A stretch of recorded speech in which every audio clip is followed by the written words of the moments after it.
We've got a mega matchup for you in week number 9 as tonight we come to you from Hilliard Davidson as Olentangy Liberty takes on the Wildcats of Davidson.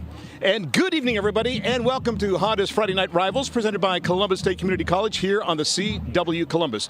I'm Randy Reinhardt alongside the football professor, Jeff Logan. And, Jeff, this is a big one here in week number 9. Yeah, Randy, these are two blue blood programs with a great tradition, and you know, both of these football teams are going to make it into the playoffs, but a win tonight would be very special against one another. Blue is a good term to use because these two teams dominate their uniforms with blue. And when you talk about the visitors, they are Olentangy Liberty. They are 4-4 on the season, 1-2 in the OCC Central. They are coached by Steve Hale, year number 19, the only head football coach they've ever had. They've got a guy in the backfield that is special running the football. His name is Chase Brecht. Yeah, Chase Brecht is a very good football player, Randy. 5 touchdowns rushing, 1 receiving. Most importantly, starting quarterback J.J. Siebert out for tonight's game, so you're going to need to run the football with that backup quarterback in there. Chase Brecht has to have a big game. They lost to Bradley last week by a count of 14-3. One school that loves to run the football is Hilliard Davidson. The Wildcats are 6-2, and they are coached by Jeremy Scally in year number 2, and he has a two-headed monster. You cannot believe the balance they have in the offensive backfield. Yeah, Jeremy Scally can pretend all he wants to, but I think Brian White's still calling all the plays here because they just run the ball. They only average 4 pass attempts per game. These two men in the backfield, Leo Nixon, Johnny Weir, are something special. Both of them with over 1,000 yards rushing already this season. Most teams in the area don't have a 1,000-yard rusher on their roster, so pretty special. And they did throw the ball once last week, good for 37 yards. They lost to Kaufman last week, 43-28. Are you ready for some high school football? Let's rock and roll. Are you ready? What a night we have, what a game we have in week number 9 as tonight, Olentangy Liberty takes on Hilliard Davidson. Back with the kickoff in mere moments. You are watching Honda's Friday Night Rivals presented by Columbus State Community College in one place, right here on the CW Columbus.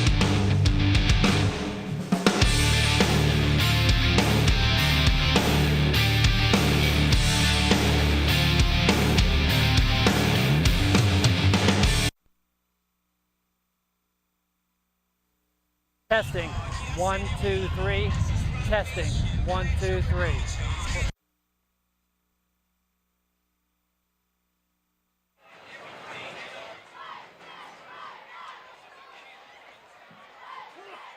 That might be a factor. Still windy down here.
And welcome back to Hilliard Davidson High School. Let's get a look at how the weather is going to impact tonight's game with ABC6 meteorologist Jim Ganal. It's high school football and Friday night rivals. The game tonight, Olentangy Liberty versus Hilliard Davidson. There will be some widely scattered thunderstorms, especially early, steadier rain later on tonight. So at 7 o'clock, it's 73 degrees and breezy with widely scattered thunderstorms. By 9 o'clock, back to just cloudy for a while, 67 with rain developing later on during the night. Jim, thank you very much. Time now to meet the third member of our broadcast team. To the sidelines we go, and Miles Harris. Thank you, Randy. Now, on the back of every Hilliard Davidson helmet, there's an additional decal with the initials AJ. Now, the team is honoring former tight end and linebacker AJ Glover, who developed a brain tumor and actually passed away this past spring. Now, beyond the football team, the actual school is also honoring AJ with a memorial rock.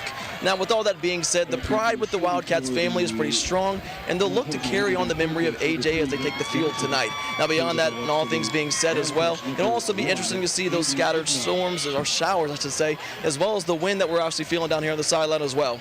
Randy, Jeff, back to you guys. Thank you very much. Davidson won the toss, and they have deferred, so Liberty will have the ball first. Liberty going left to right in this contest, and the ball teed up in the person of Aiden Ignat, 5'10", and he is a senior, returning starter, a guy that normally can get that ball inside the 5-yard line. In fact, last week on kickoffs, Jeff, he was 6 of 7 on getting touchbacks. A game they won, by the way, last week, 43-28 over Kaufman. So they do that little fake that you love that we've seen from Brian White and everybody from the DeSales family as well, too. Jeremy Scally, football coach at Davidson, told me, do not give me a bunch of grief tonight for our muddle huddle. And there is yet another touchback, making 7 of the last 8 kickoffs. He can hope all he wants, Randy. I know how you work. Anyway, with that being said, it is Olentangy Liberty, the Patriots on offense. And Jeff alluded to the fact in the open we'll have Ryan Grohe as the starting quarterback, the 6'1 senior. You can see his numbers so far in the campaign. Young man who likes history. He's carried the balls, 12 times on the season. J.J. Siebert, the sophomore, out with an injury. He was passing to the tune of 666 yards and 6 touchdowns, but he is sidelined for this contest as smoke wafts its way across the field. I think we're going to wait till it gets down to the goal line and scores. Blue Jackets score another goal? Yeah, there you go. That would be their 9th. 1st and 10 from the 20. And little problem with the snap, and Grohe's going to have to eat it and lose a couple on the play. So just like that, a rough start for that Olentangy Liberty offense, where Steve Hale, the head coach, is the coordinator. Got some good size up front. Carter Smith, the left tackle, is a commit to Indiana. And Troy Morkowski, another one that's a youngster with good size up front. Wide receivers, Alex Oakley kind of leads the parade with 277 yards so far and a 9.9-yard average and a handful of touchdowns. On a 2nd down and long, they'll keep it on the ground. And the guy we talked about in the open, Mr. Brecht, finds the gap to the outside across the 30. What was 2nd and 12 is now a 1st down, as Lou Vasquez and that Hilliard Davidson defense will look to shut down the corner on future plays. Liberty is a team that does not like the huddle. Davidson does. Yeah, they'll go fast. A little surprising, able to break contain. You can see the great blocking up ahead. Able to make some room for that running back, Chase Brecht. Again, we said he'll be impactful tonight because of the change in quarterback. On a Home Appliance Solutions 1st down, they run it right up the middle, and there is nothing there. Stoned by the defense by Nick Monroe and company, the big nose tackle up front. It is a 3-4 base this year with Phillips, Monroe, and Conley up front. Some solid linebackers. The Conleys, by the way, are twins. Stump is a force. Wilson is a youngster in there. Sowers leads the brigade in that secondary along with Colin Nymeister. So mark it to the 37-yard line. In essence, it'll be 2nd down and 10 again, 1 minute into this contest. And the direct snap that time goes right to the running back, Chase Brecht, and Brecht's got it for a short gain on the play. Brecht's a guy that against Steubenville had a 27-yard touchdown catch, and against Westerville Central he rushed for 137 yards and a touchdown. Yeah, no surprise when they go into this formation who's going to carry the football, and this big offensive line doing a nice job. Key 3rd down play, though. 3rd down, the ball just about at the 40-yard line. They still need 8 more to move the chains again. As Ben Hefner is the center, 6'3", 305. And Grohe wants to throw. Looks underneath and will dump that way, and the pass is caught on the play by Breck, but great anticipation by that defense. I tell you what, a half second longer in the air, and I think Jackson Mazzillo has himself a pick. Yeah, you're spot on. He did a good job of reading the play here. Great protection by the O-line. Check down, finding the back out of the backfield, and there was a lot of air underneath that football, Randy. A dangerous pass, and as you mentioned, Jackson Mazzillo nearly came up with the pick. Connor Ingram does all the kicking duties, and that one is fairly straight up, if you will. Hits at the 41-yard line, and yell fire and get away from the football. If you're the Wildcats, you'll get an excellent field position at around the 40-yard line. And we play 2 minutes and 27 seconds of week number 9 here on the CW Columbus. You know, much of what Hilliard Davidson does is predicated by field position. They are a strictly running football team. They do it better than anybody else in the Central District, and this is a great opportunity for this offense to start at the 40-yard line. That it's not for a game, folks. That's for a season. 34 attempts, 14 completions. They had one last week for 37 yards. They average about 350 yards in offense. About 310 of that is rushing. With that power look that they've had for 2 decades. They left it last year, came back to it this year, and they'll get the ball out from the 40 to around the 43-yard line. So a nice pickup on that first down play as it goes in the breadbasket of Johnny Weir. And Aaron Kincaid is the O coordinator. Some good hands people with Rothermill and Mikey Clark to the outside. And also the quarterback Blake Pettit, Nixon and Weir in the backfield. Some good size with Kozakowski and Napke and Carey up front along with Abel, Coles, and Long. Second down, a gain of 3. We'll call it 7 from the 43-yard line. Backs from an eye this time with a wing to the top. And the second man through pushes the pile, and up across the 45 to the 46 is Johnny Weir. It's interesting how they have different running styles last season with Nixon and Weir, and now one had a strength going to the outside, one had a strength going to the middle. Now they've added to their weaknesses, and they're almost clones of each other. Yeah, they really are, Randy, and here's your starting defense. Really good group. And the D coordinator's Ed Miley. Charlie Cole III is a guy that's got a sack on the season. Graber also. You can look at the linebackers. Stamp is doing a tremendous job, as is Thompson at linebackers. Third down.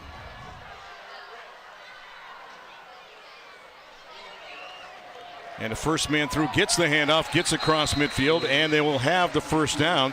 As that time on the handoff, it goes to Nixon.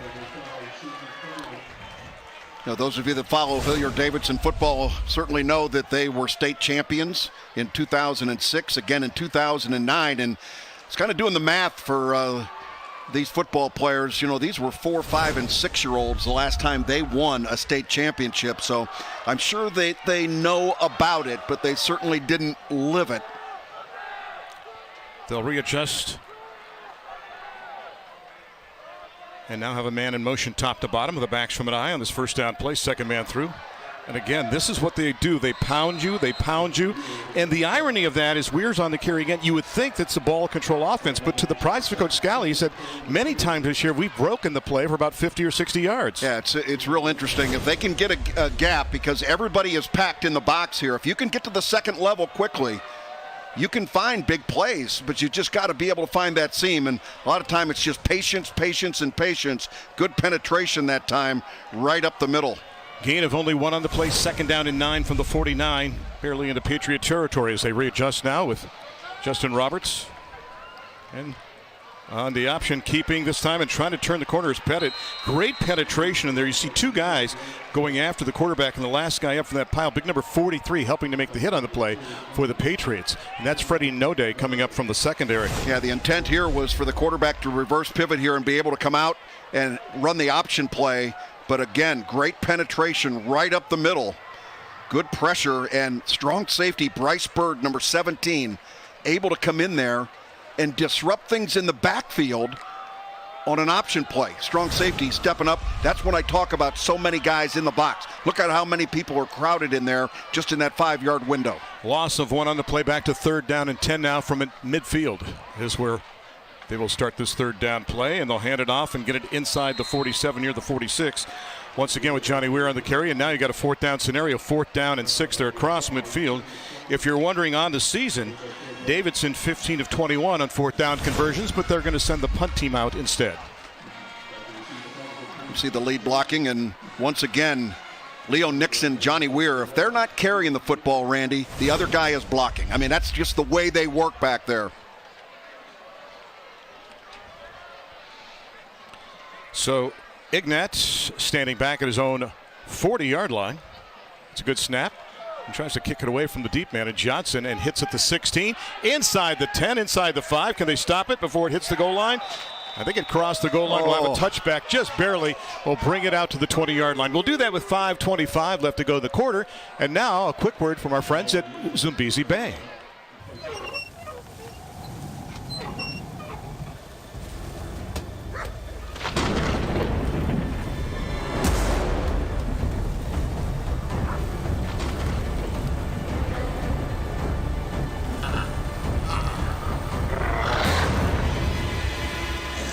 This fall, fear has a new name. Zambezi Bay. Get tickets if you dare. Well, Breck gets the handoff on a first down play, but there's also a penalty flag back at the 18-yard line, so we'll sort this out with Rob Bachman and company down on the sidelines. He will open his mic, come our way, and say the following. And it's going against the Patriots.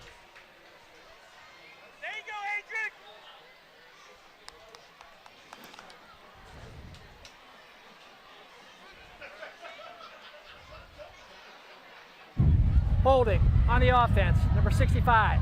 10-yard penalty, first down.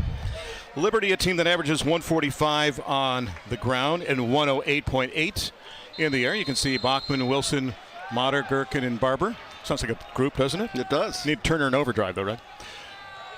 Mark it back to just past the 10-yard line. It'll be 1st and 20 from there. Quick pop on the out pattern. It's complete across the 15, across the 20-yard line to the far side of the field. So they'll get the penalty back and perhaps a little bit more as they find Alex Oakley, who's the leading receiver against Glenville. He had a 22-yard touchdown catch in the fourth quarter, and he caught that, by the way, from Ryan Grohe. And against Berlin also has a 7-yard touchdown catch. Yeah, 3 touchdowns on the campaign for Alex Oakley out there. And if you look at Ryan Grohe, he's had a couple of opportunities this year, 25 out of 50, 1 touchdown, 3 picks. Apparently Oakley stepped out inside the 20 at the 17, so on this handoff, Breck's going to get across the 20, up across the 23-yard line on the play. And, you know, this is a team in Olentangy Liberty that's not shy when it comes to running the ball either, but they're a team that likes to play at a faster pace than Hilliard Davidson does. Take a look one more time from ground level. A big running back, Breck, 6'1", comes out there and does a pretty good job of keeping his pads low. That's one of the things you worry about, Randy, when you're that size at 6'1", is making sure you get your pad level down so that you can take on those defenders, and Breck doing a good job that time into the secondary. They need a half dozen here on 3rd down from the 24-yard line. 2 wide to the top, 2 wide to the bottom. And Grohe seeing pressure right up the middle, guns it, pass incomplete, had the receiver at the 31-yard line, and through the hands of number 41 on the play for the Patriots, and that is Evan Nelson, the slot back. Looked like he had an open receiver, maybe got the ball a little bit too high. Let's watch here the tail end of the play. Good set, squared up, good delivery, and Randy, that's a catchable ball. We got to make sure we catch that football, look it all the way in.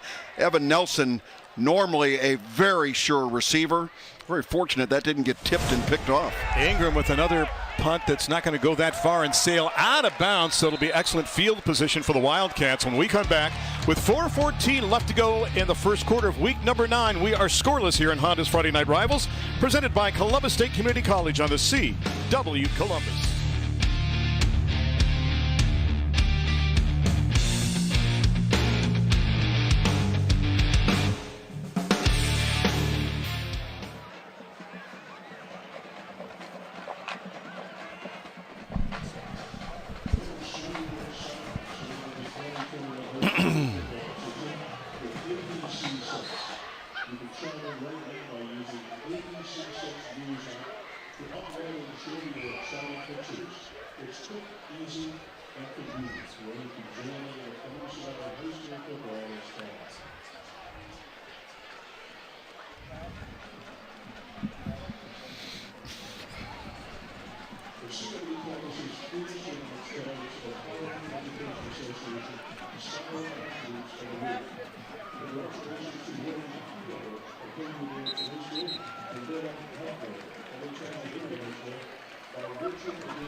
Well, after a 14-yard punt, the Wildcats in excellent field position. They're going to mark the ball at the 38-yard line of Liberty as we played just about 8 minutes of the first quarter. Randy Reinhardt alongside Jeff Logan. Jake Stewart up top. Down on the sidelines, Mile Harris. Dean Marini pushing the buttons. Glad to have you aboard for week number 9. Where has the season gone as we have another home appliance solution first down for the Wildcats, and they've been spending a lot of time across that 50-yard line early in this contest. Let's see what they do here with Blake Pettit, your 5'10", 195-pound quarterback. On the option, the toss gets it to Weir around the corner inside the 35-yard line. We're going to say he stepped out closer to the 36, I think. So be a short gain on the play to the short side of the field. And Randy, you mentioned the short side of the field. Not much room to run the option here, but the math is pretty good in terms of the number of defenders on the short side of the field. Good execution that time by quarterback Blake Pettit. We had a little precipitation before this contest. Might see a little slip or so, but this turf here is excellent at Hilliard Davidson. Short gain on the play, pick up a couple. They need 8 more on second down. Kozakowski in motion, and he readjusts to the top of the set. And it is Weir again. Burst through the contact. Again, everybody went low on that play, so he goes over the top and gets it inside the 32 to the 31. See how quickly he hit that seam there, Randy. There's not much room there for the running back to be able to get through. Good execution, good block up front. And again, leading the block there, Leo Nixon, another 1,000-yard rusher on this football team. If your number's not called, you got to go up there and be a blocker, and that's exactly what happened there. Mikey Clark on an island, way wide to the top of the backs from an eye, and a power look with one man in motion again. That's Kozakowski, who goes up to the top of the set, and they're going to hand it off, and Weir's got the first down. Pokes his nose inside the 26 down to the 25-yard line before he's knocked down on the play. Time now to check out the Honda keys to the game. For Olentangy Liberty, Weir's Nixon is the first key, as in the 2 running backs. You got to keep an eye on the 2 guys for the Wildcats and make them chase. Of course, that would be Chase Breck. On the other side, for Hilliard Davidson, branch out on Oakley. Again, if Liberty decides to throw the ball up, look for Oakley as the guy they're going to go to. In 3,000, they came into this game, the Wildcats, 203 yards shy of 3,000 on the campaign. If they get to that mark of 3,000, they have a good chance of winning this contest. First and 10 now from the 25. It is Weir again, and he finds the gap. Bounces off 2 like a pinball inside the 20-yard line before he's knocked down on the play. Hit made for the Patriots by big number 3 coming up from the secondary. That's Nick Johnson. You know, once again, nothing fancy, running over the right side of that line, and you can see how he's protecting the football and bouncing off a guy. Talk about pad low, pad level. Very good job doing what he needs to do. Johnny Weir, pretty special. Nice gain on the play of about 6, 2nd and 4 from just inside the 20 near the 19-yard line. Nixon and Weir, the combination again from the eye. This time to the first man through, and that is Nixon bursting through down to the 15-yard line. Again, the mesh point, the timing is so critical when you get that up back, and the way they play this offense, Jeff, if you're a half second late, it could be disastrous. Well, when there's such a limited playbook in terms of not throwing the football, you've got plenty of time to practice on it, and you can see that he's in the secondary very quickly, but how about the execution of the tackle there coming up at the tail end of the play? Gabe Pence coming up to make the hit on the play from the secondary. First down and 10 just inside the 15-yard line for the Wildcats' first serious drive in this contest. And it is Weir again with a side step and gets inside the 12 to around the 11-yard line before he hits a wall of Patriots right there. Among them hitting the big guy in the play was 17, Bryce Bird. Again, a number of guys having to make the hits, though, coming up from the secondary for Liberty. Again, that secondary is not lined up in secondary level. They're coming up as basically linebackers. It's a 8 to 9 man mess up there that you've got to try and block, but Hilliard Davidson certainly used to seeing this kind of defense because there is no surprise to what they're going to do. They just come out and try and hit you right in the face. Clark again way wide to the top. Got an unbalanced line to the right. This time, let's see if they go to that side. Now they shift.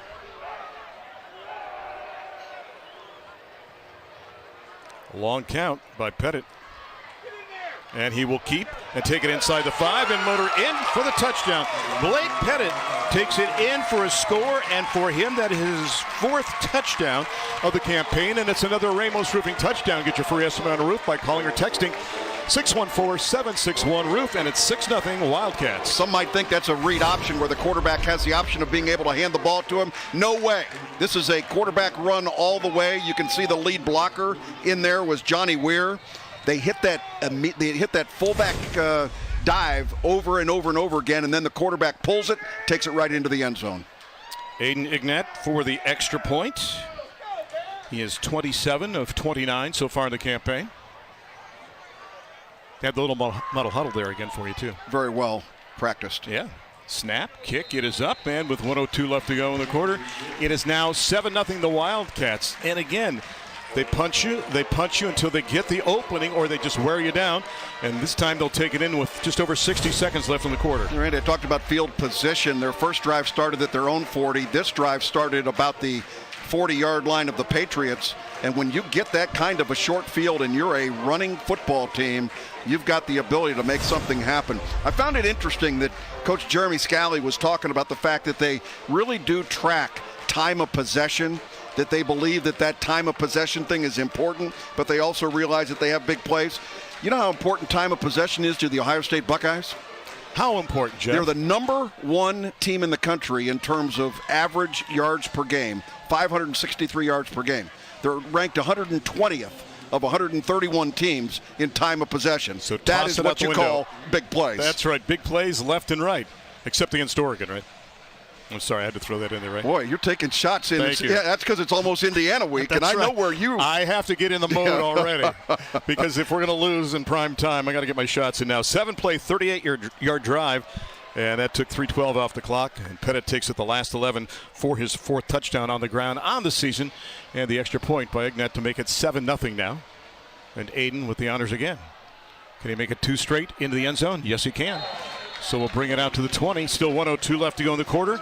And for Liberty, they'll get the ball back. All right, offensively on Liberty, we've seen them try to throw the ball, but obviously they're going to be living and dying by the run. And Chase Brecht has shown them some moves, but you sense you need some kind of alternate to Chase Brecht on their offense. Yeah, and I think Ryan Grohe has been okay in there in that quarterback spot. His receivers have got to help him a little bit. They're doing a pretty good job of getting open, but there's been a drop, and Ryan Grohe is going to have to become part of this offense with his receivers if they're going to be able to compete. So 1st and 10 for the Patriots, once again from the 20-yard line, down 7-0 early in this contest. They come in with a mark of 4-4 and 1-2 in the OCC Central. With 3 wide to the bottom, 1 to the top. Grohe, 3-step drop, looks far side of the field. The pass is complete out across the 25 to around the 28-yard line as he finds Alex Oakley. To the sidelines we go, and once again, here's Miles Harris. Now, we talked earlier but we talked about the energy and the positivity and the pride when it comes to these Wildcats. Well, early on in the contest, you can feel that as well. Whether they're running on offense for 2 yards or whether it's for 15, the claps, the camaraderie, all the loudness, it's all the same level there, a lot of positivity. And the coaches there, they're pretty satisfied as well. They like what they're seeing on both sides of the ball, but they want to keep going, keep hammering at the wood there, as I like to call it. Brandy. On a 2nd down and 3. Brecht takes some punishment there, but gets the first down. A solid hit the end of play by Caden Wilson, who comes knifing through there to really hit him hard. The inside linebacker, and you look at the youth of their linebackers, Wilson is a sophomore. The other 3 guys are all juniors. Oh, good job of picking the hole up there and stretching for that extra yard. Had to get across the 30-yard line for that first down. And they keep it to the outside they go with Oakley, and Oakley's got it up across the 37 to the 38-yard line. I really think, you touched on it, Oakley is going to have to be a factor when they come with the pass game. And again, a short, low pass, but a quick hitter. And Alex Oakley to the outside, the junior, who's done a great job so far, now has catch 30 on the campaign. Did a nice job of making people miss out there on the perimeter. But again, a great pickup on first down. This really helps this offense. 2nd and short, near the end of the quarter. Brecht's got it and gets the gap and has midfield and the 45 and down the sidelines. The acceleration inside the 20, the stiff arm, and brought down around the 5-yard line. Saving a tackle on the play was David Stump, the outside linebacker, but a huge gain on that diagonal run that time by Chase Brecht. Well, you look at the size of Chase Brecht, you wouldn't think that he's got that great a speed, but he is running away from the secondary here. Eventually, as you mentioned, Randy, David Stump able to come in a touchdown-saving tackle. Again, these plays are being made possible by the fact that they're able to do it on first down, get the big gain. 67 yards on the game. We'll take a break. Quarter number 2 around the corner here on the CW Columbus.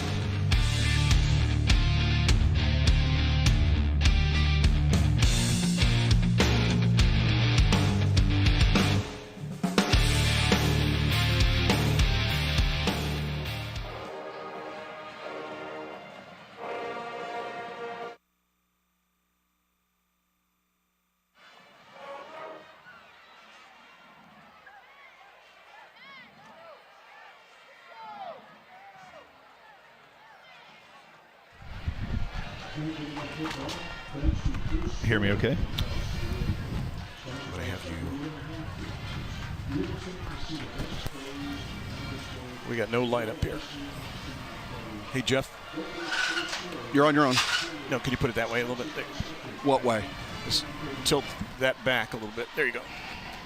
Thank you. Yeah, it was blocking the light.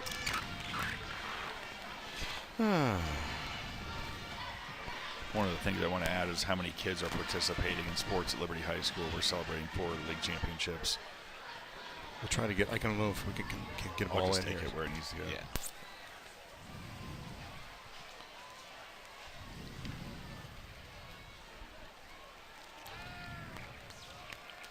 Am I looking at the camera or am I going to look at you? Let me do this. I have to look at both.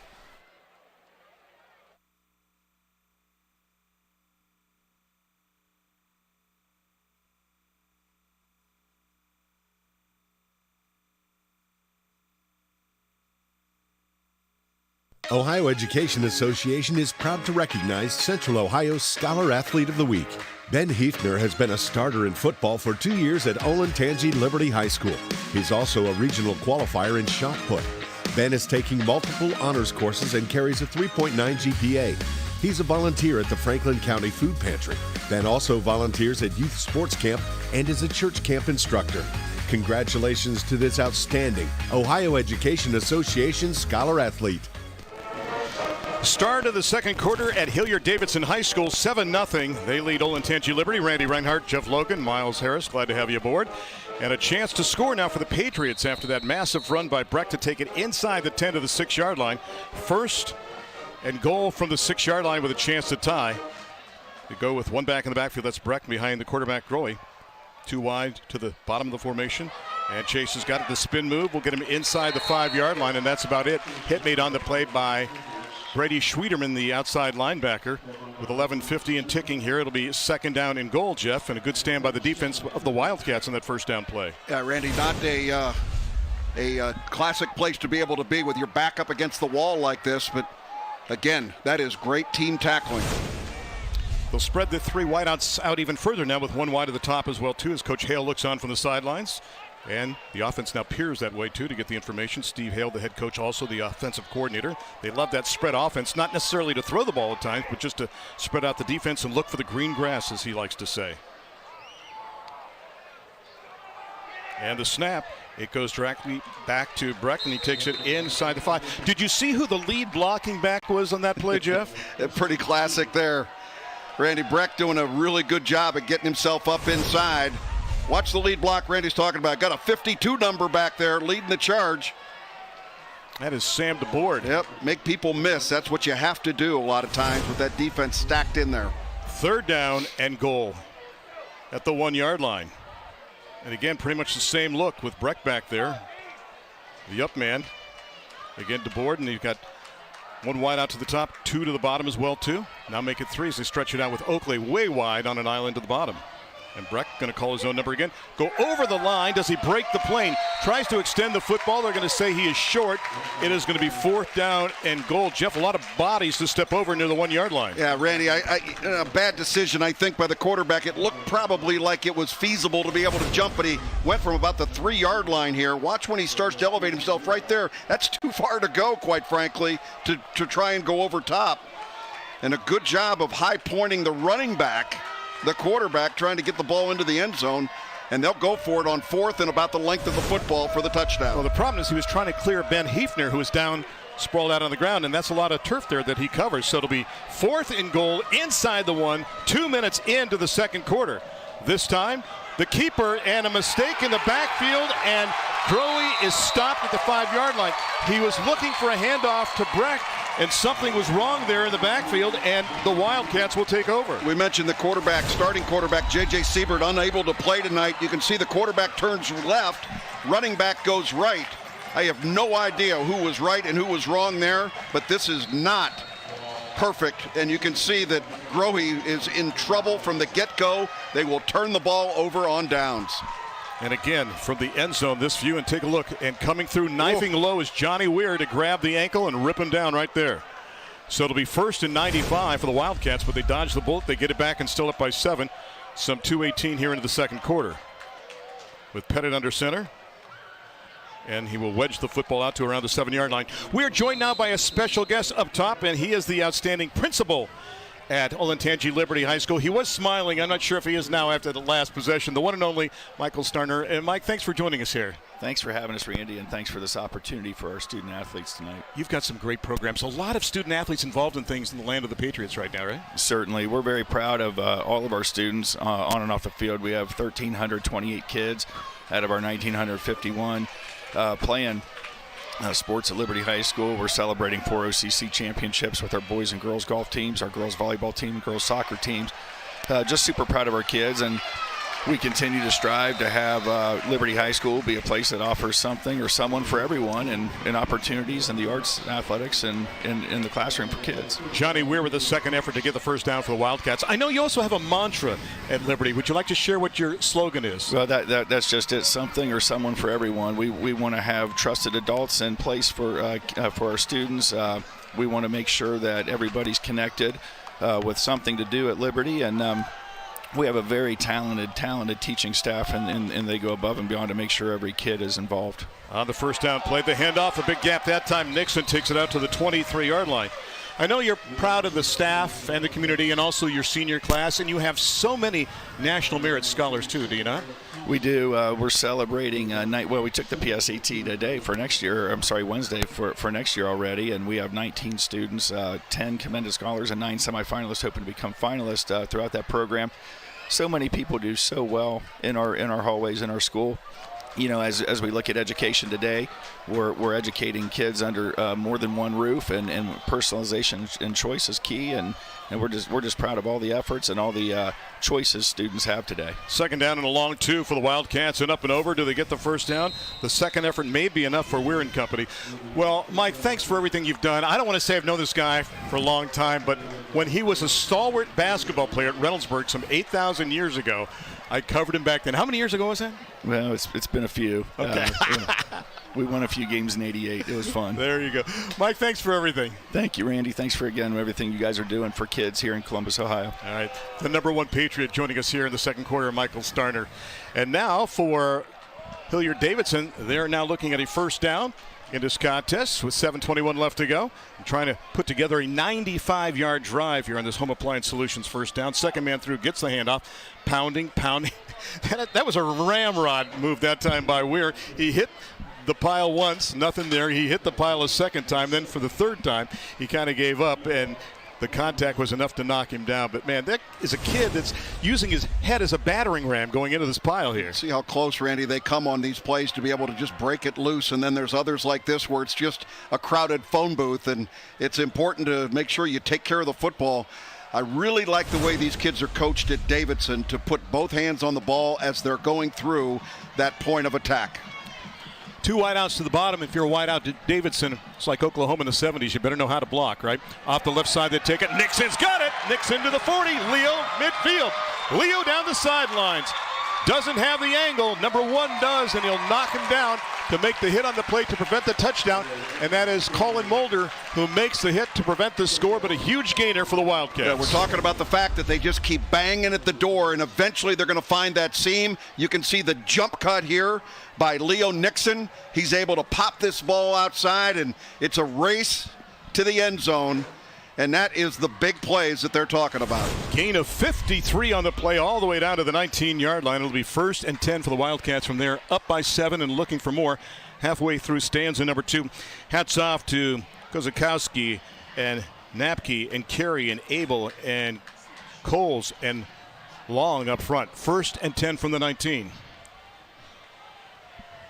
And again, they'll keep it on the ground. Little gap off the left side as Nixon takes it down that far hash for another nice gain. And yeah, it's just a 1-2 punch. Sometimes you can look at a running back and tell the differentiation between 1 and 2, but you look at Nixon and Weir, and they now have the same capabilities. They've matured to the point where they can both run it inside and outside, so pick your poison. It's amazing how quickly they can hit that hole right up the middle. It's something that they really work hard on, is that mesh point, Randy, that you talked about. I want to watch real closely. Linebacker Eric Thompson, the number 1 tackler. Looks like he's struggling a little bit out there with a shoulder.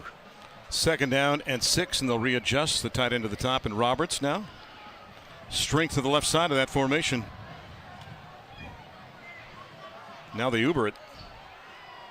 And Weir will go that way, then cut back and push the pile inside the 12-yard line and says, I'm not down yet.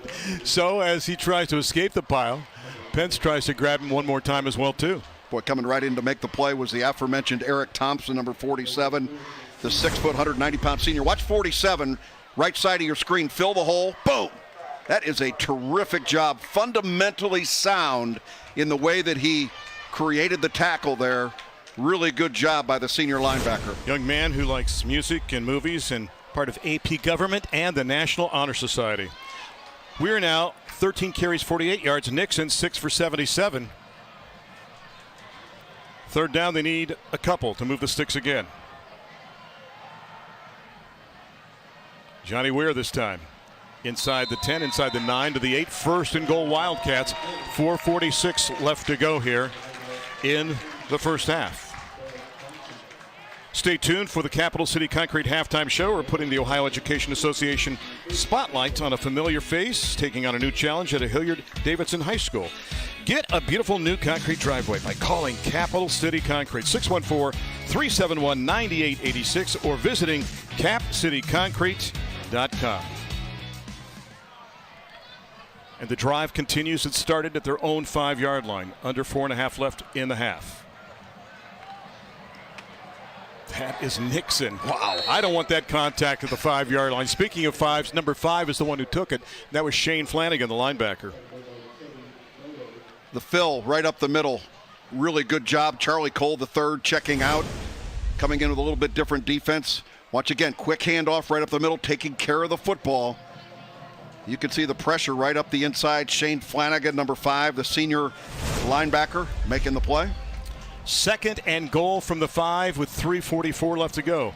Wildcats at 6-2 and 2-1 in the OCC Central, 8th in Division I Region 3. The face of the leader, Pettit. And Weir pushing, trying to break the plane. They're going to say he is stopped shy of the goal line. But what a victory this will be for Davidson to hold Jeff defensively inside the 5-yard line and then to take it and ram it down the throat of the Patriots some 95 yards later. Yeah, and I mean, this is a classic Hilliard Davidson drive, starting at their own 5-yard line. They're creating a circumstance where they've got a chance to be able to put a point or put points on the board. And Randy, just think how close Liberty was to putting it in the end zone there before they turned it over on downs at the 1-foot line. I got to ask you this. Would Woody love this style of football? Oh, Woody would love it, but he'd have 3 running backs back there, not just 2. And you'd be one of them. Yeah, absolutely. It always worked better with Pete Johnson in the middle. Third down and goal inside the 1 for Davidson, taking their time on this play call. Let's see if they burn a timeout. They will take it with 2:39 left to go, and we'll see what Coach Scally and company have up their sleeves. Up by 7 and looking for more here on the CW Columbus.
Coming up, the Music Go Round Coaches Corner. Hear from both coaches for thoughts on the first half. Music Go Round can help with all your instrument needs at 2630 Bethel Road and Gahanna inside the Stone Ridge Plaza. Timeout taken. Interesting time to take it when you're just a yard away. 2:39 left to go. Let's see what the Wildcats do. Any idea why he burned that timeout? No, I just think that they wanted to have a conversation here on this 4th down play, Randy, this 3rd down play to make sure that everybody is on the same page. Power backfield, triple stack that eye this time, and Well, I thought Pettit may have lost the ball and had a fall on it. Yeah, it looked like the handle came loose there, and Pettit very fortunate to be able to come up with the ball. Both teams now struggling in that tight little compartment of the red zone. Timeout on the field. You can see the ball was missed between the quarterback and the center, and Pettit, all he could do was fall on the ball. Watch again, that pressure up front. Never got the ball back to his quarterback. And now the timeout taken by the squad from Olentangy Liberty. Well, live stream sponsored by Kroger Great Lakes Distribution Center. Tonight's game is streaming live on the ABC6 YouTube channel, the ABC6 News app, the CWColumbus.com, and is always available on your television right here on the CW Columbus. Welcome to those watching around the world right now as we have week number 9 of the high school football season in Ohio. I know it's not in the DNA of this football team normally to run the ball wide in these circumstances, but there is so much congestion right there in the middle. Not that this Hilliard Davidson football team is not used to seeing that congestion, but a little play action with a quick pitch out to the outside, Randy, kind of warms my heart. As long as it isn't a forward pass, all right? Exactly. And, you know, that time Liberty took the timeout, I think, really to inspire that defense. Ed Miley wanted to let them know, hey, it's 4th down here. Let's see you make a stand like they did. Yeah, they'd like to return the favor. 4th down and goal just past the 2-yard line with 2:32 left to go in the half. Again, they'll triple stack it. And the last second toss to Nixon, and he gets in. Oh, my goodness. Pettit was almost wrapped up on the play. Got rid of the ball to Nixon. Takes it in for another Ramos Roofing touchdown. Get your free estimate on a roof by calling or texting 614-761-ROOF. I'm not sure he knows how that happened. This may be a passing touchdown. Watch this. That ball thrown, is it forward or is it level? I don't know. That looked like a backward pass almost. We'll see. My goodness. We'll get You're this going to get angle. a great shot here from about the 7-yard line. That's very close to being a forward pass. I would say so. All right. A 4th down forward pass. And a touchdown pass for Hilliard Davidson. So they're, 2-2? Reset the world. In the last 6 quarters on passes. And make it 13-0. Ignat now with the extra point. Not that it was intended, Randy, to be a forward pass. How about the pressure coming right up the middle by the Patriots defense? And the awareness of Blake Pettit to be able to have the ability to get rid of that football on time and on target. I have a hard time scoring that as a forward pass. I understand you do. More to come in 30 seconds, but first this message from First Scores on Fox 28.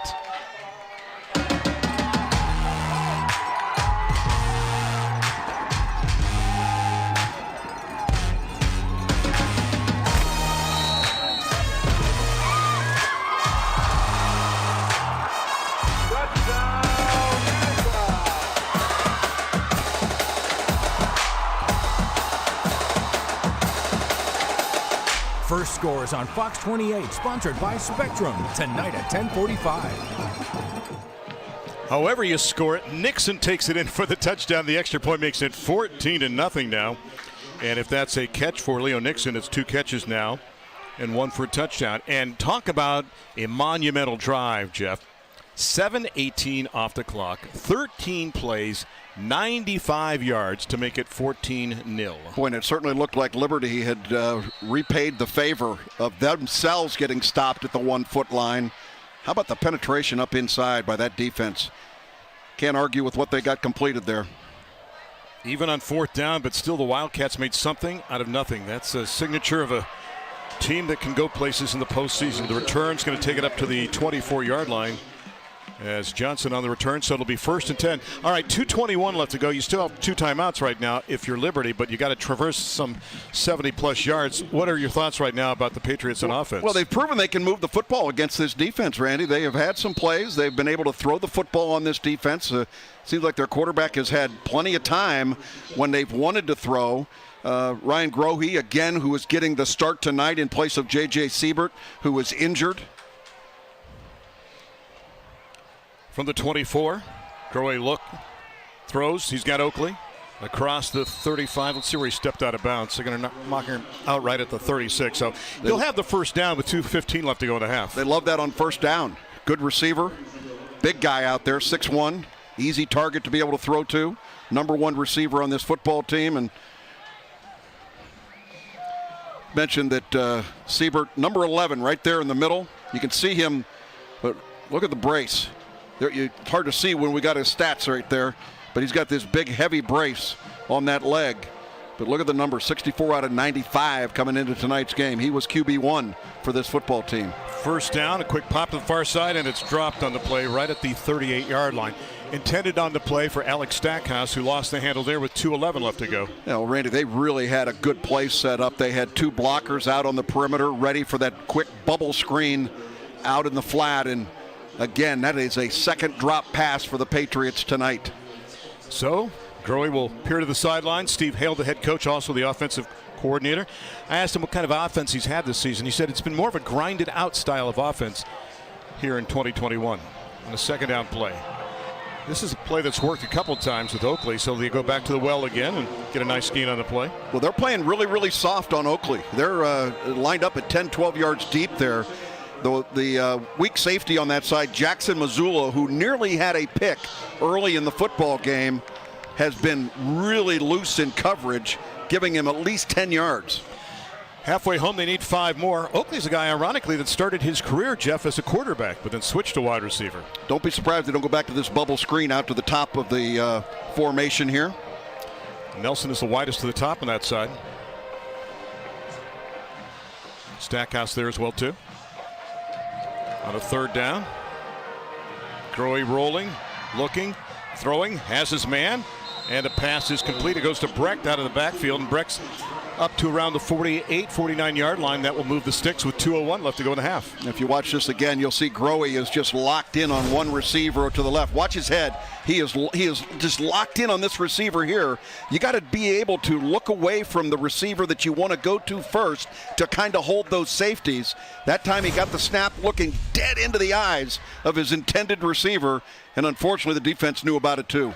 On a first down play, the quick pop to the far side. It's Stackhouse who's got it this time. Jeff, it's the play you saw earlier, and this time it does develop with the catch and takes it inside the 45 to the 44-yard line. Clock will tick. They didn't get the first down. They're sitting on 2 timeouts right now. Ryan's got a wristband, checks the plays. Second down, they need a couple. All day for Grohe to throw. Underneath has his man, that's Brecht. Gets the first down and scoots out of bounds, so they will move the chains and save 90 seconds on the clock as well. Randy, I've mentioned before the protection of this offensive line for the Liberty Patriots is really doing a nice job for the number 2 quarterback. Look at the protection there. Plenty of time to be able to find a receiver, and can't blame the secondary for that. That is just too long to be able to cover people. Somebody's going to come open eventually. Carter Smith, the big left tackle, is like a man playing against kids. I mean, he is so effective, so strong on the bottom of that formation right there. There's the quick toss downfield. Has his man. It's Oakley again.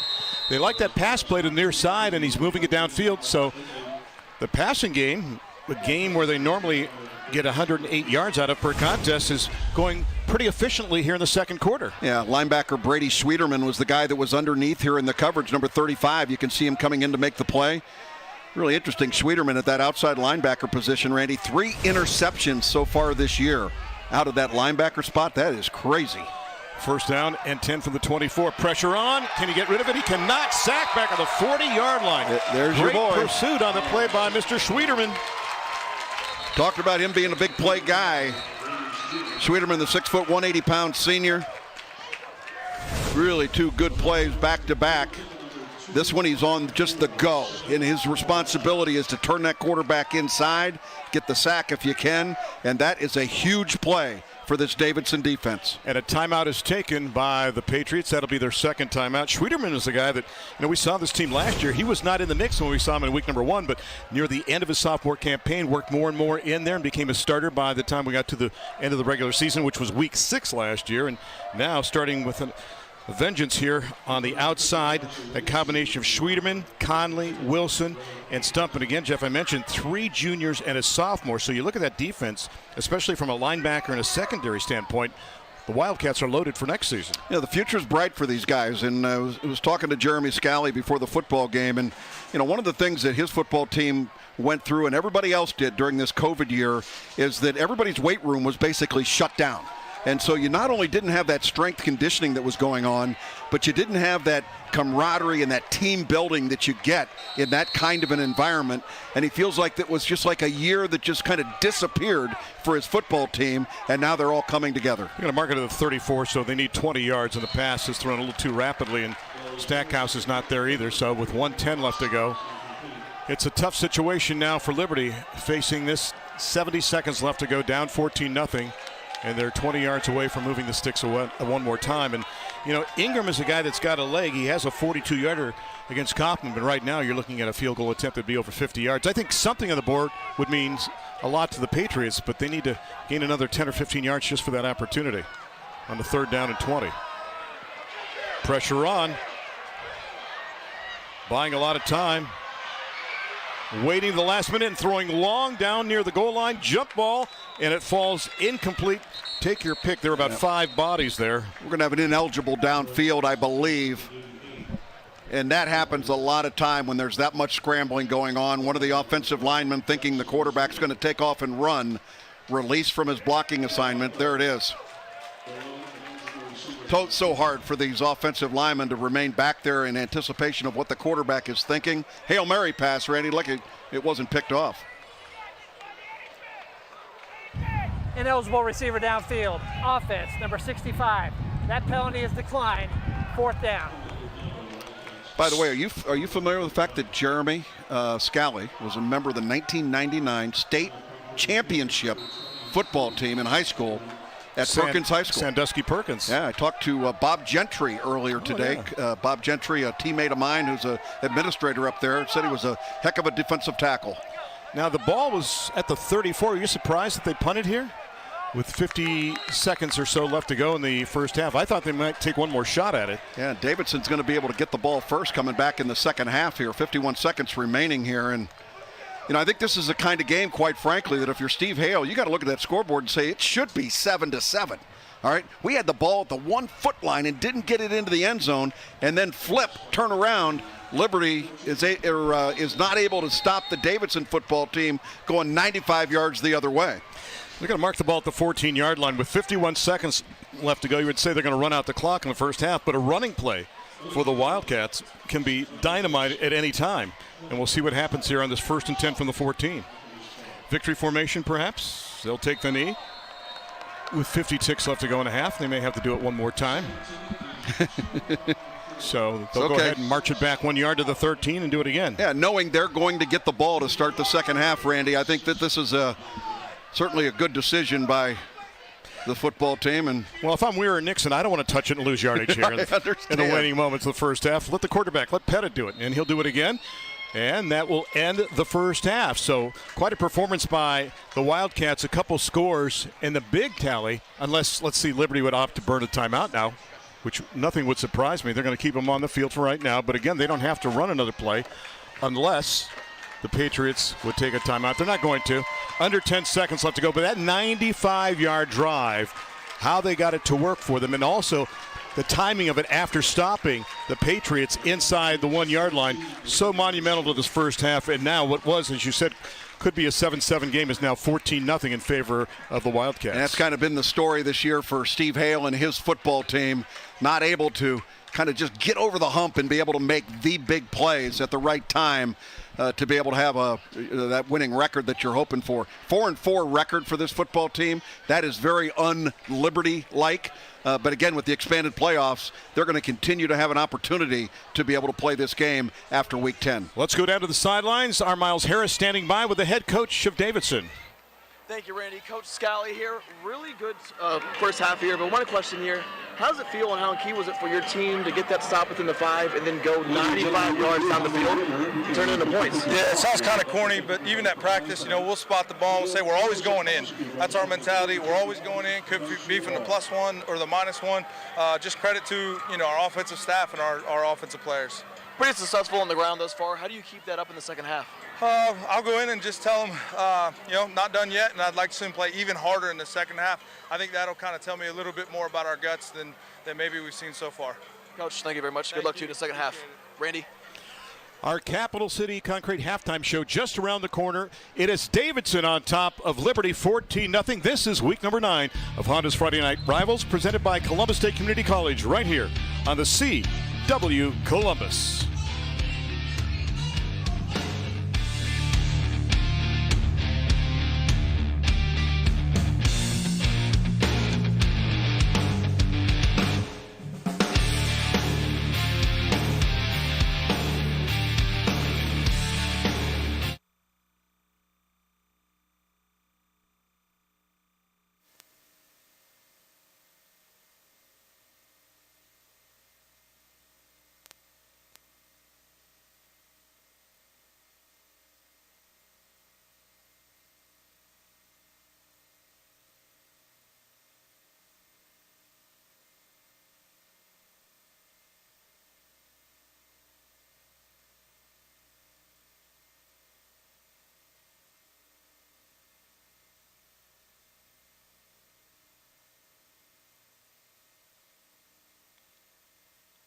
One and two, all right. Hey. Mic check, 1, 2, 3. We're switching back to the stick. Okay. Turn that one off. Mic check. Mic check. Okay. Mic check. Yeah, you're good.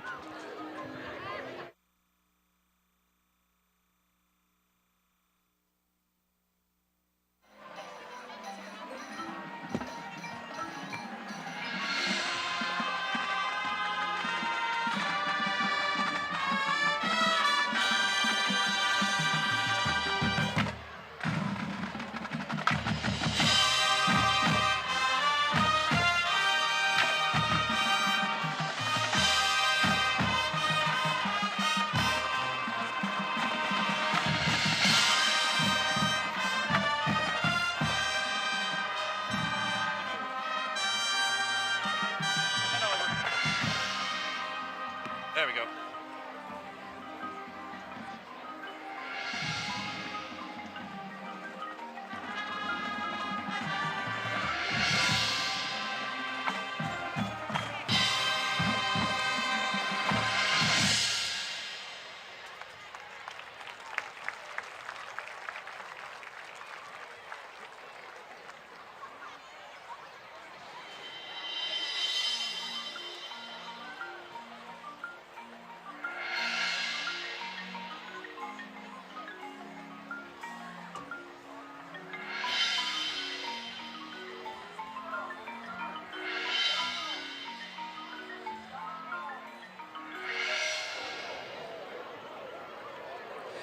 Welcome back to the Capital City Concrete halftime show, where the score is 14-0 with Hilliard Davidson in the lead over Olentangy Liberty. Now again, this is the Capital City Concrete halftime show, and I'm Miles Harris. Now the CW Columbus and the Ohio Education Association are honored to recognize and highlight outstanding teachers and educators throughout the Friday Night Rivals season. Now tonight we take a look inside Hilliard Davidson High School and show you how the history of Hilliard City Schools is helping their new principal leave her mark on our students.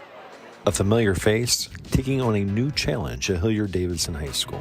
I'm Miss Brickley, the principal at Hilliard Davidson High School. An experienced leader and very familiar with Hilliard City Schools, Joyce Brickley returned home to Hilliard Davidson after previously serving as principal at Hilliard Darby High School. I was at Hilliard Davidson back in the 2000s as an assistant principal. Joyce's mission?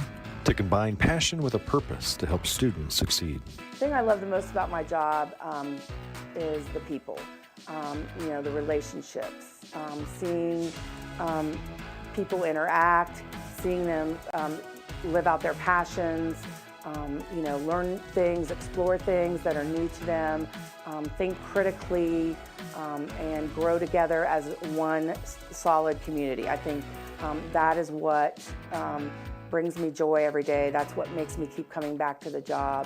That's what makes sometimes the frustration and the low points, you know that the next day is always going to bring another circumstance, another opportunity for someone to shine. And whether that be, one of your teachers, a student, an athlete, a musician, someone, it gives it another day. It's just another opportunity for someone to excel. Once a Wildcat, always a Wildcat, making tonight's primetime Friday Night Rivals matchup on the CW Columbus even more special. Just want to say thank you to everybody. Thank you to the CW for the opportunity and for the exposure, and go Cats! And don't go anywhere, because when we come back, you'll hear more from Principal Brickley as she goes one-on-one with Randy Reinhardt. This is the Capital City Concrete Halftime Show. We'll be right back.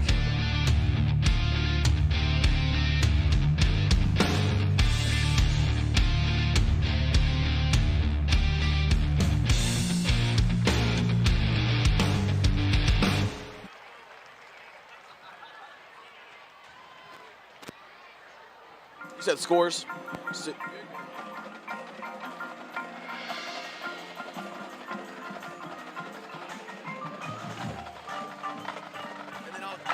Sorry, am I tossing you that after the scores? Or am I just, I'm talking.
Welcome back to the Capital City Concrete Halftime Show. Now let's go ahead and take a look at some scores from games happening around Central Ohio, followed by our own Randy Reinhardt, who goes one-on-one with a special guest.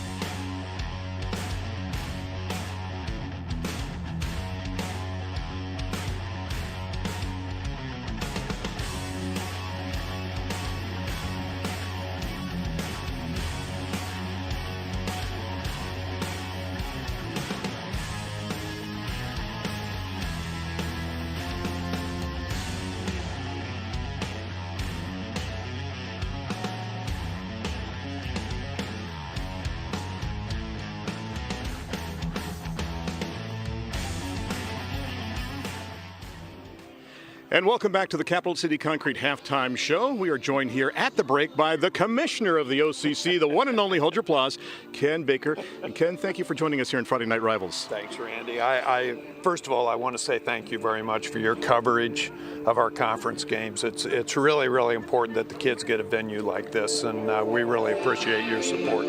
Well, as a man that steers 32 teams, you have been very busy. Let's talk about COVID. How has it changed from 2020 to 2021 with all you've had to handle? It's an interesting question, and you know, last year we were just worried about getting games in, shortened season. You look at football, for example, we knew everyone was going to make the playoffs. They had the opportunity to be in if they wanted to be in, or opt out if they didn't, and play other schools.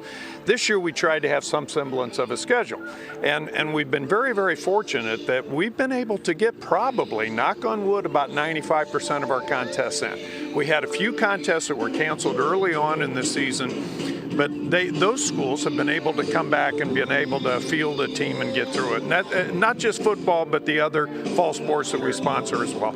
Now, you have to deal with 32 schools, and I know you look at realignment, I think, every 4 years. What is the status of realignment? Where are you at right now? Another good question. We constantly are taking a look at different factors as to how we do our divisions, everything from competitive balance to enrollment projections to geographics. We've also had inquiries from a couple of schools about the possibility of joining the OCC. So we do have an alignment and expansion committee that has principals in it, has athletic directors, and they take a look at those applications, and we're in process right now. The reality is, yes, it happens every 4 years, Randy, but about every 2 years is when we have to start taking a look at what we're going to be doing in the future. We're constantly looking at what's going to be best for our conference and for our member schools. Final question. You are the Marlon Brando of the OCC. You are the godfather of some 32 schools. How can you keep all the kids happy? Well, we don't. and we understand that. But one of our challenges is to try to create the programs where the kids can have opportunities like what you're seeing tonight. And that is a challenge. But what we try to do is we try to get the best coaches, we try to get the best administrators, and I like to believe that the OCC has the best of this area. We're very proud of what we're able to do. It is the largest league in the state of Ohio, and they could not be in any finer hands than with this man, Ken Baker. Ken, thanks for your time. Randy. Appreciate it. Now don't go anywhere, because when we come back, we're going to give you some stats as well as highlights from the first half with Randy and Jeff. This is the Capital City Concrete Halftime Show. We'll be right back.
And welcome back to the Capital City Concrete Halftime Show. At the break, it is Olentangy Liberty trailing Hilliard Davidson by a count of 14-0 inside the press box here at Hilliard Davidson High School. Glad to have you aboard, Randy Reinhardt, Jeff Logan. An entertaining and exciting first half. If you like the running game, this is the place to be. Yeah, I'll tell you what, it could be a 7-7 ball game, Randy, but you got to give Davidson a lot of credit.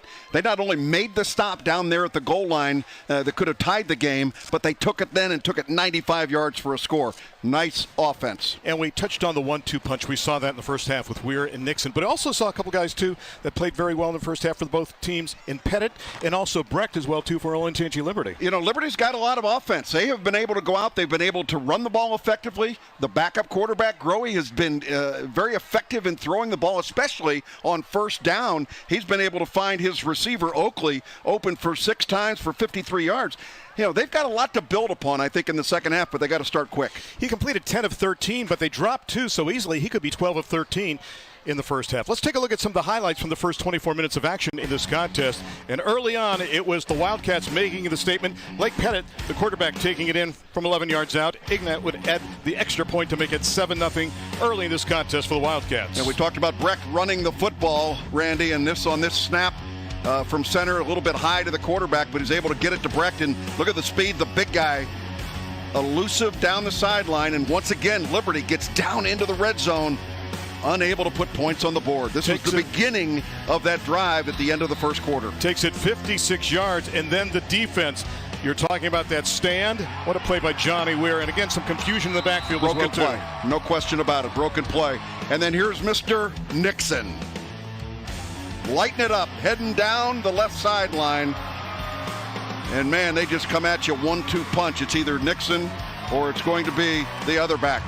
He takes it 53 yards. And then on this play, pressure's on. But I'm going to just toss it the last second. And Nixon is the one this time. And Leo's going to take it in for the touchdown. And with the extra point, it's 14-0 in this contest. All right, the numbers. You look at 2 passing yards, you go, yeah, that's Davidson, but those were 2 important yards that led to a touchdown. Well, and it's still debatable whether it was a pass or not, but we're going to go with that it was a completed pass for a touchdown. Everything else pretty good. Look at the penalties in this game, Randy. You talk about 2 well-coached football teams. Coach Hale, Coach Scally doing a terrific job, and no turnovers in this game. This is a classic Davidson Liberty football game. And remember, Davidson gets the ball to start the second half. Are you ready for quarter number 3? Let's go ahead and go. It's going to be a lot of fun. Week number 9. What a contest we have in the OCC is at the break. Davidson on top of Liberty, 14-0. Back with more of Honda's Friday Night Rivals presented by Columbus State Community College on the CW Columbus.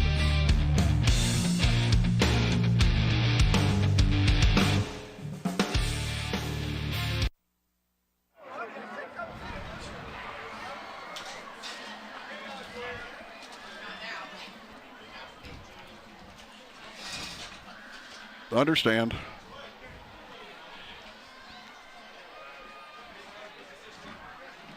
Prop.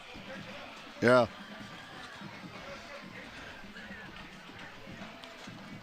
Joyce.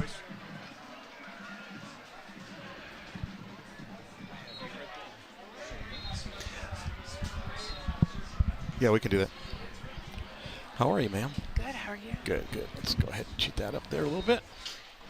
You feeling okay? Yeah. Okay. I didn't get any questions from you, so I'm ad-libbing it here. Oh, God. I've got I didn't know I was supposed to submit questions. Oh, I sent you an email. I'm going to talk about your school year, share some accomplishments at Davidson. We'll talk about last year you were at Darby and how helpful you were to getting the football season off the ground. Oh, thanks.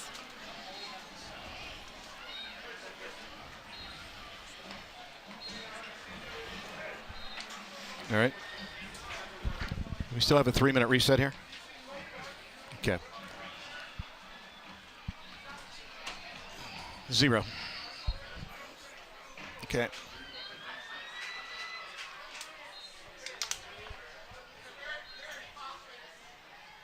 Boop, boop, boop, boop, boop,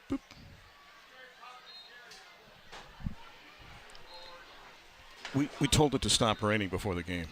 We told them and it did, you know. Jeff has the Dark Sky app on his phone, and he said it's going to rain for 2 minutes. And after a minute 50, it stopped. That's I'm scary. going to tell you we're going to have light drizzle in 2 minutes, stopping 5 minutes later. What color socks am I wearing? No. Let's go play the lottery. Can I take you with me? Yeah. All right. I'm going to do a band thing first. Got Olentangy Liberty that's been taped, and then from this. Got it. And Carol's got the umbrella up. 5 minutes. Hey, Carol, it's going to last 5 minutes. Okay.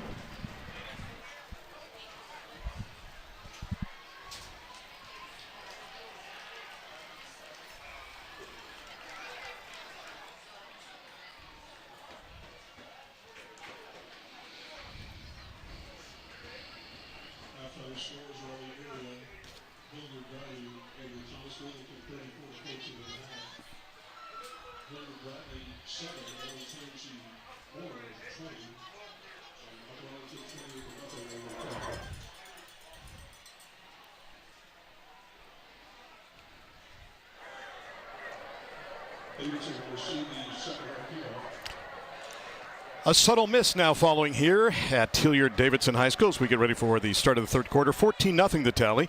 It's time now for a quick look at the Olentangy Liberty Marching Band, braving the rain and performing earlier tonight at halftime. This peak sponsored by Music Go Round Marching Band Sound. Check out any of their locations at 2630 Bethel Road and Gahanna inside the Stone Ridge Plaza. Joyce Brickley is the principal. So she tells me at Hilliard Davidson High School. Can you prove that, madam? I got the shirt on, I guess. She's got the shirt on, and she's done a fabulous job leading things here. First of all, thank you for being great hosts, and I know this is an exciting time at Davidson High School, is it not? It absolutely is. We've had a great fall this year. Our staff has been working really hard about helping get kids back into school, acclimated. Our students have been amazing. Super excited to be able to come back to events and support their peers. It's just been an awesome start to the school year. And Joyce, I wanted to thank you too. Last year you were at another school, I think it was called Darby. Hilliard Darby, and yeah. She was instrumental in us starting the football season on time. She said, let's do Thursday night. We want a sense of normalcy in this community and all of Central Ohio. And thank you for all that you did last year there and this year here. Well, thanks, and thank you for coming out and supporting our kids and recognizing us and giving us the exposure. Our guys have been working really hard, and hopefully we'll be playing for an OCC championship next week. Who's going to win this game, do you think? Go Wildcats. All right, there you go. Joyce, thanks for your time. Thanks, Randy. Second half now, just about ready to start. And again, that mist still falling. Our staff meteorologist on site, or so he says he is, the one and only Jeff Logan, says this rain will stop in the next, 3 minutes and 45 seconds? Nothing to be worried about. I am not a meteorologist in any of my full part-time or any time, but I do rely on the Dark Sky app. So we can play through is what he's saying. Return's going to start from the 17-yard line or so they think, and they're going to have to cover it up on the plays. Johnny Weir lost the handle and is forced to just corral that ball right near the 20-yard line. Some 4 seconds into the second half. So some histrionics early here in quarter number 3. Yeah, near disaster there, and Johnny Weir came up limping a little bit. He was hit pretty hard as they scrum started for that mishandled kickoff. Jeff, I wanted to go over a couple things. First of all, we talked about Breck, 9 carries, 92 yards. Oakley had 6 receptions for 53 yards. We'll give you the stats in a little bit for the squad from Hilliard Davidson for their 1-2 punch at running back. On a 1st and 10 now, mark the ball right at the 20-yard line as the miss continues to come down. And this time Pettit will keep it himself and get a nice gainer out to around the 23, 24-yard line with a little precipitation. Is that a bit of a hindrance for Davidson in the style of offense they run? You know, it's interesting, Randy. With as many different mesh points as they have in that offense, you would think so. But they are so specific in terms of what they do. They're so committed to doing what they do so well. I don't think that should be an issue. Blake Pettit went over to the sideline to get the play, and wide receiver flanked out to the right is Aiden Rothermill. And they'll readjust big number 18, Mr. Roberts, at the bottom of the set on his second down play, and they need a half dozen to move the sticks again here.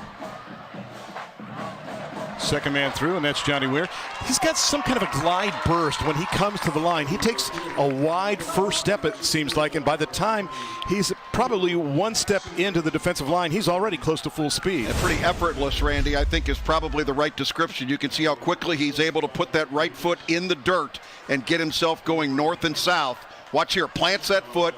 You can see the over pursuit of the defense. The free safety, Colin Mulder, was coming up to make the play, and he overruns it because of the cutback being made by the running back. Another first down at the 32-yard line now for Pettit and Company as he checks the wristband. Home Appliance Solutions first down, has the ball at the 32, and they'll advance it out to the 35 with Nixon on the carry, and the tackle that time by Eric Thompson. In that first half, by the way, Nixon 7 carries 80 yards and 1 receiving touchdown, and Weir had 15 carries for 55 yards. So again, if they get 203 yards, you're guaranteeing success. At 3,000 yards on the season, I'm guaranteeing success in this contest. And there's the number so far for Leo. Pretty good average. And that TD there for Mr. Nixon. I was kiddingly asking Coach Scally before the game if the weather would affect his passing game. I think they want to reset the clock right now. Yeah, look into it. So Randy, years and years ago when Brian White was still the head football coach here at Davidson, he asked me to come speak to his football team at their season opening banquet. And it was very interesting because they introduced a couple of new coaches while they were there. And I remember him introducing his wide receivers coach. And I kind of looked at this guy when I got up there and I said, "What did you do wrong?" And he looked at me like, "You're not going to, what are you going to coach? They're not going to throw you the football." Talk about being the Maytag man, huh? Second down after a gain of 3 from the 35-yard line. Look at Pettit. Is he going to wait for the back judge to lift his hand and milk that clock as much as he can?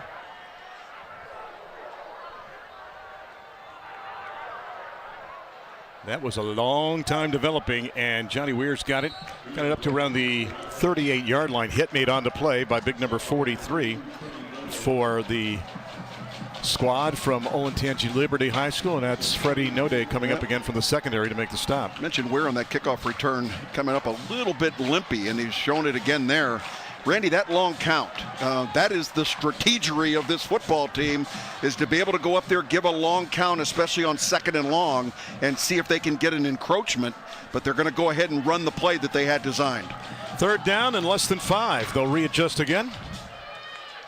Put Roberts to the top of the formation. Little jump by Weir to the line of scrimmage. He's going to be 2 yards shy of the first down as your short-lived precipitation picks up a little earnestly now with a little more flow coming from the heavens. Yeah, don't be surprised if they go for it here on fourth down. 4th and about 2, 1.5. You can see again the push by the offensive line, and the running back, Johnny Weir, jumping into the pile, gave himself up, and here comes the punt team. Yeah, they have yet to go for it on fourth down in this contest. 71.4%. Their conversion rate at 15 of 21. On the other side, their opponents are at 40%, just 12 of 30. You know, they have sacked the quarterback 16 times. They've been sacked only once so far this season. And that's it for Johnson. Wrap up here and now. With that being said, we'll return to the game after this message from EverDry Waterproofing. For a company to claim it's the industry leader in anything, it better be able to back it up.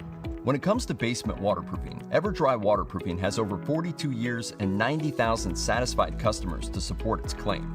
With its lifetime warranty, EverDry has a solution for any basement water damage in Ohio. Basement water problems are serious and happen to a lot of homes. It's good to know there's one company that'll be around as long as you are, EverDry Waterproofing. Remember, it's not dry until it's EverDry. And they keep it on the ground on the first down play, and will scoot out for a gain of a couple on the play. Is that time getting the ball for the first time in this contest tonight is number 26. That's Dominic Tempesta, and coming into this contest, he had carried the ball a grand total of 57 times, good for 118 yards. So Dom's got a short gain on the play. He's also caught 3 passes for 5 yards.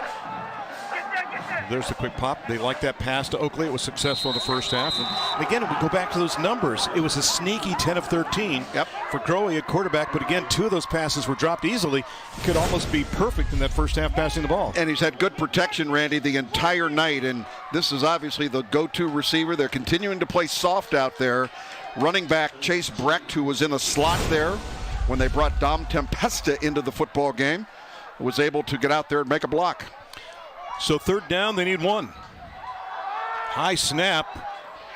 That kind of changed the timing, and he's not going to get the first down. Great pursuit defensively that time by big number 25 for the Wildcats to make the hit.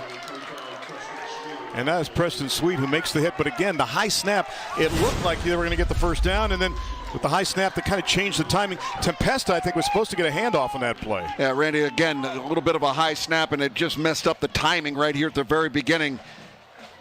I think it was play action because at least the quarterback was thinking about throwing the football there. But I wonder if that was the second option, though, because Tempesta had stopped for a second to look at possibly getting the handoff a little longer than a fake. So now the ball goes back to the Wildcats. They make the fair catch at the 39-yard line. We'll pause for the cause. 7:08 left to go.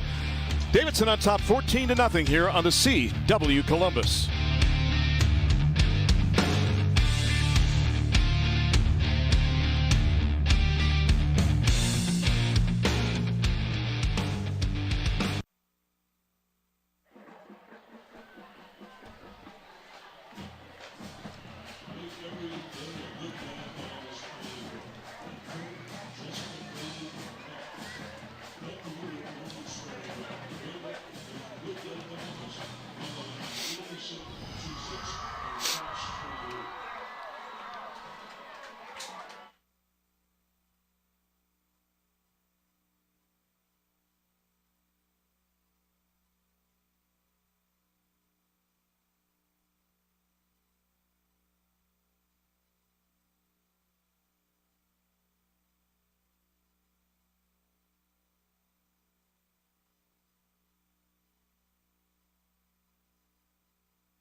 High school football memories made right here on the CW Columbus. Jennings has got it, has a seam to the outside. The answer is yes. It's enough time to score a touchdown with a half a minute left. That was a game from October the 11th, 2013 that Jeff and I worked. Davidson would go on to win the game 28-7. E.J. Jennings had the record for rushing in a contest until Carson Grisak broke it earlier this year, and Carson Grisak is still running at this moment in time. Boy, it makes you wonder, Randy, with that huge comeback win that they had in week number 1 that we had against Reynoldsburg, how big, if they don't get that win, you really wonder where their season goes. Yet they get the win and they're able to build upon it. That year back in 2013 is a year in which the Wildcats finished the season 13-1, went 7-0 in the conference. Their only loss in the playoffs was to Moeller. 1st and 10 from just outside the 40-yard line, and that time it is Nixon who's got it. And Jeff, your short rain showers just picked up in intensity again here. Yeah, we're going to be okay, though. Not going to last very long, and let me tell you what, we have had spectacular weather through the first 9 weeks of this season. And that was the one thing that always haunted me about the Thursday games. If the weather got bad, I always felt bad for the fans because, the game was moved by us from Friday to Thursday. So if it rains on Friday, I'm okay with it. 2nd down. They need 3 more.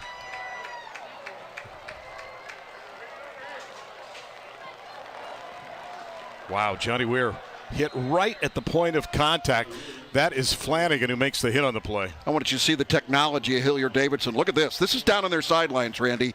They're able to view like it's a coaching meeting right here. They're sitting down there. That offensive line is sitting down there, or the defensive football team in this case, sitting down there watching the tape that the coaches are coaching them up on the sidelines. This is the technology that some of these teams have. Welcome to high school football 2021. Yeah, thanks for the great shot by our crew.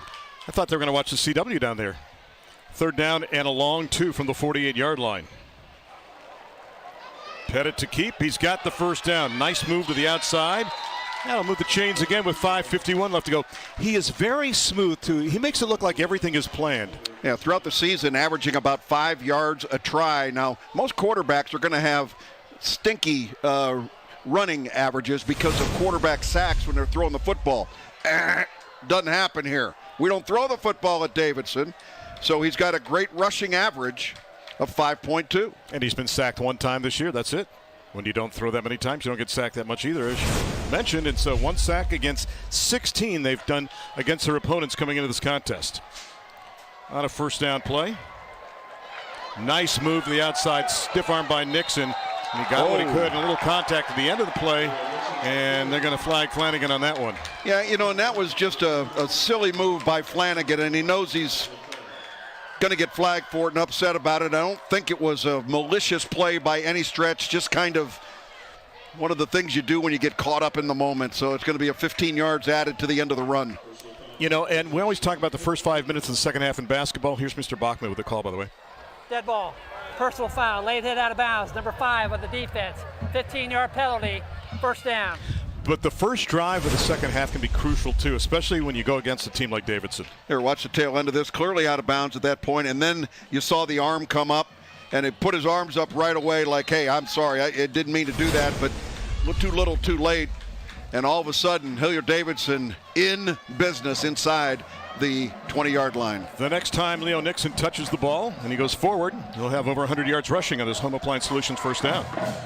And that would be this time, because he took it from the 19 closer to the 17-yard line, so he is over the century mark rushing in this contest with 5:35 and ticking here in the third. Davidson, a team, oh my goodness, state championships in 2006 and 9, made it to 10 regional finals since 2001. They've got a terrific history here. Since 2001, they have 32 playoff wins. They've been in the playoffs 18 of the last 21 years. We'll tell you about Liberty when they've got the ball. Second down, they need 8 more. It's Pettit, and just a big mosh pit waiting for him.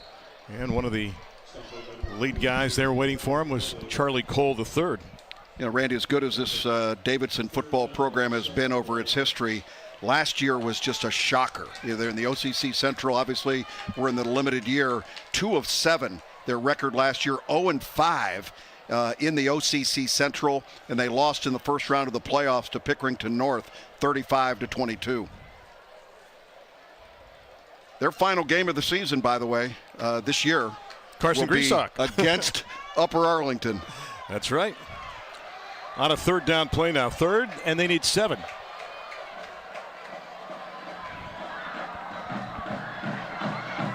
And Pettit to keep it. Not this time. Great job. And the ball squirts free near the end of the play and still fought for. We had not had a miscue in this contest. Let's see if they mark it down or who's got it at the bottom of that scrum. A lot of pushing and shoving and grabbing going on down there, and it looks like Big 75's got it. Davidson able to come up with it. Brady Abel in there. His dad is the offensive line coach, and he's one of the leaders on this football team. Watch Brady Abel, number 75, right up inside. He's able to see that ball come loose, and watch how quickly he gets down on the ground. Good reaction by that young man. We're going to try a field goal from the 24-yard line, a 34-yard kick, Randy. We'll see what Aiden Ignat can do. He is 6 of 9 on field goals, log of 51 against Grove City. Pettit is the holder. High snap. There's the kick. There's a flag on the play, and I think the flag comes before the play is allowed to commence.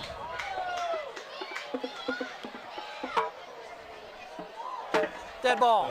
Encroachment. Defense. Number 7. Wow. Does this change things a little bit? So you go from a 4th and 8 to a 4th down and 3. Do you bring the offense back out here? I think with leading this ball game 14-0 and a good solid kicker in Ignat, you go ahead and get the 3 points, make it a 3-score ball game. Good decision, I think, by Jeremy Scally. Young man who likes math will now make it a 29-yard attempt again with the quarterback holding.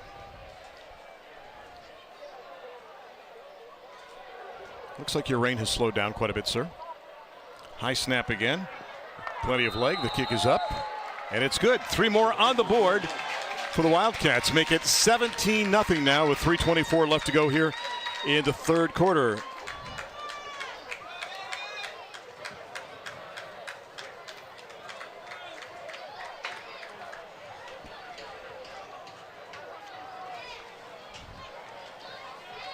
And just a reminder, at the end of the game, we'll be selecting the Zombiezi Bay player of the game for their haunting performance on the field tonight. This fall, Fear has a new name, Zombiezi Bay. Check out their 4 haunted houses, 2 scare zones, and plenty of wild rides. Get your tickets at ZombiesiBay.com. Not recommended for children under 13, or as I've said before, Jeff Logan as well, too. I think we ought to send a camera crew with you over there to kind of scout it out a little bit. Yeah, we could do that. How do you think you'd handle it? Me? Adult diaper, I'm fine. I can handle it. When I was a kid and I went to a haunted house, I had a bad experience. A ghost came around the corner and scared me, and I decked him. Seriously? Yeah, Whoops. Natural reaction, I guess. Whoops. Yeah, it didn't go over too well, but my dad wasn't that upset. That's a felony in most states, not in Indiana. It was my father. Oh. 8 plays, 31 yards, 29-yard field goal. Took 3:44 off the clock, and a little icing on the cake, if you will, with 3:24 left to go to make the lead 17. Diagonal kick this time. We'll have a return that starts from the 17-yard line, near side up across the 20 to the 25, up to the 26-yard line on the return for the Patriots. Big number 85 on the return, and that will be Wilson Roberts. So, with that being said, we give it back to Liberty. We were talking about the prowess of Hilliard Davidson. Kind of touch on some of the great things that when you look at Liberty, they've been to the state semis 3 times, 14 playoff wins since 2014. School, remember, opened in 2003. Coach Hales led them to 13 playoff berths, and they've made the playoffs 7 straight years and have averaged 10 wins a year since 2016. Yeah, definitely a Hall of Fame coach over there at Steve Hale, a terrific guy. And she mentioned the only coach Liberty have ever had, and here's the call by the official. It's a timeout taken by Liberty. Yep. A little confused in terms of what they were trying to get accomplished. You know, I mentioned that last year Hilliard Davidson struggled with their schedule, but if you look at OCC Central for the Patriots last year, 8-2 and 4-1 in the conference. Well, Jeff, next week it is the Swan Song. Honda's Friday night Rivals season will come to an end. We'll take it to New Albany High School, where the Eagles play host the Warhawks of Westerville Central. It starts right here on the CW Columbus at 7 as we speak right now. Albany is undefeated, but they're playing at Pickerington North tonight. They were down, 3-0 in the second quarter. Did I hear that Tony D'Angelo was going to be a guest sideline reporter for us next week? Is that a possibility? I have not talked to his agent yet. Is that a possibility, really? Well, if we can't get him, we'll take Bev D'Angelo. How's that? Miles Harris, are you listening to this? No, to do it with Miles. Oh, okay. I thought, boy, you're picking on the young guy already, huh? First down and 10. We love Miles. And going back to throw is the quarterback, Grohe, looking long downfield, kind of slings a sidearm shot, and he's got his man. And then the ball comes out. Brecht had the ball at the 44-yard line, Jeff. He just could not bring it in. Boy, a lot of blue jerseys down there covering, but again, on target, on time for quarterback Ryan Grohe. Substitute role, puts this up, a lot of air underneath it, and again, good defense. I was going to say catchable ball, but when you get that kind of defense at the end to be able to separate the receiver from the football, and that was your strong safety, Colin Nymeister. Who makes the play and sets up now the second down play. There's the pattern that they like, is a little out. It goes to Oakley, who makes the catch again. Not getting tired of that throw, are you? No. I mean, they have perfected that little dig route out to the outside. And again, Davidson choosing to give the receiver, Alex Oakley, as much room as he wants. How about a little stop and go by Oakley? By the way, Oakley's brother plays baseball at The Ohio State University. 3rd down and 3. If they have that play. Another high snap again. The quick pop this time goes to Brecht out of the backfield. He's got the first down and then some to midfield. Chase is being chased all the way down inside the 20-yard line, and a shoestring tackle knocks him down at the 17. Second big gainer for the running back / wide receiver, and he's got a nice first down with 2:58 left to go in the third. Again, high snap, but Grohe's able to come up with it. Look at the block out on the perimeter by Dean Stack. That is a terrific block by the senior wide receiver, giving his body up out there.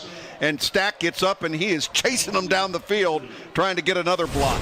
Gain of 58 on the play. 1st and 10 inside the 20-yard line.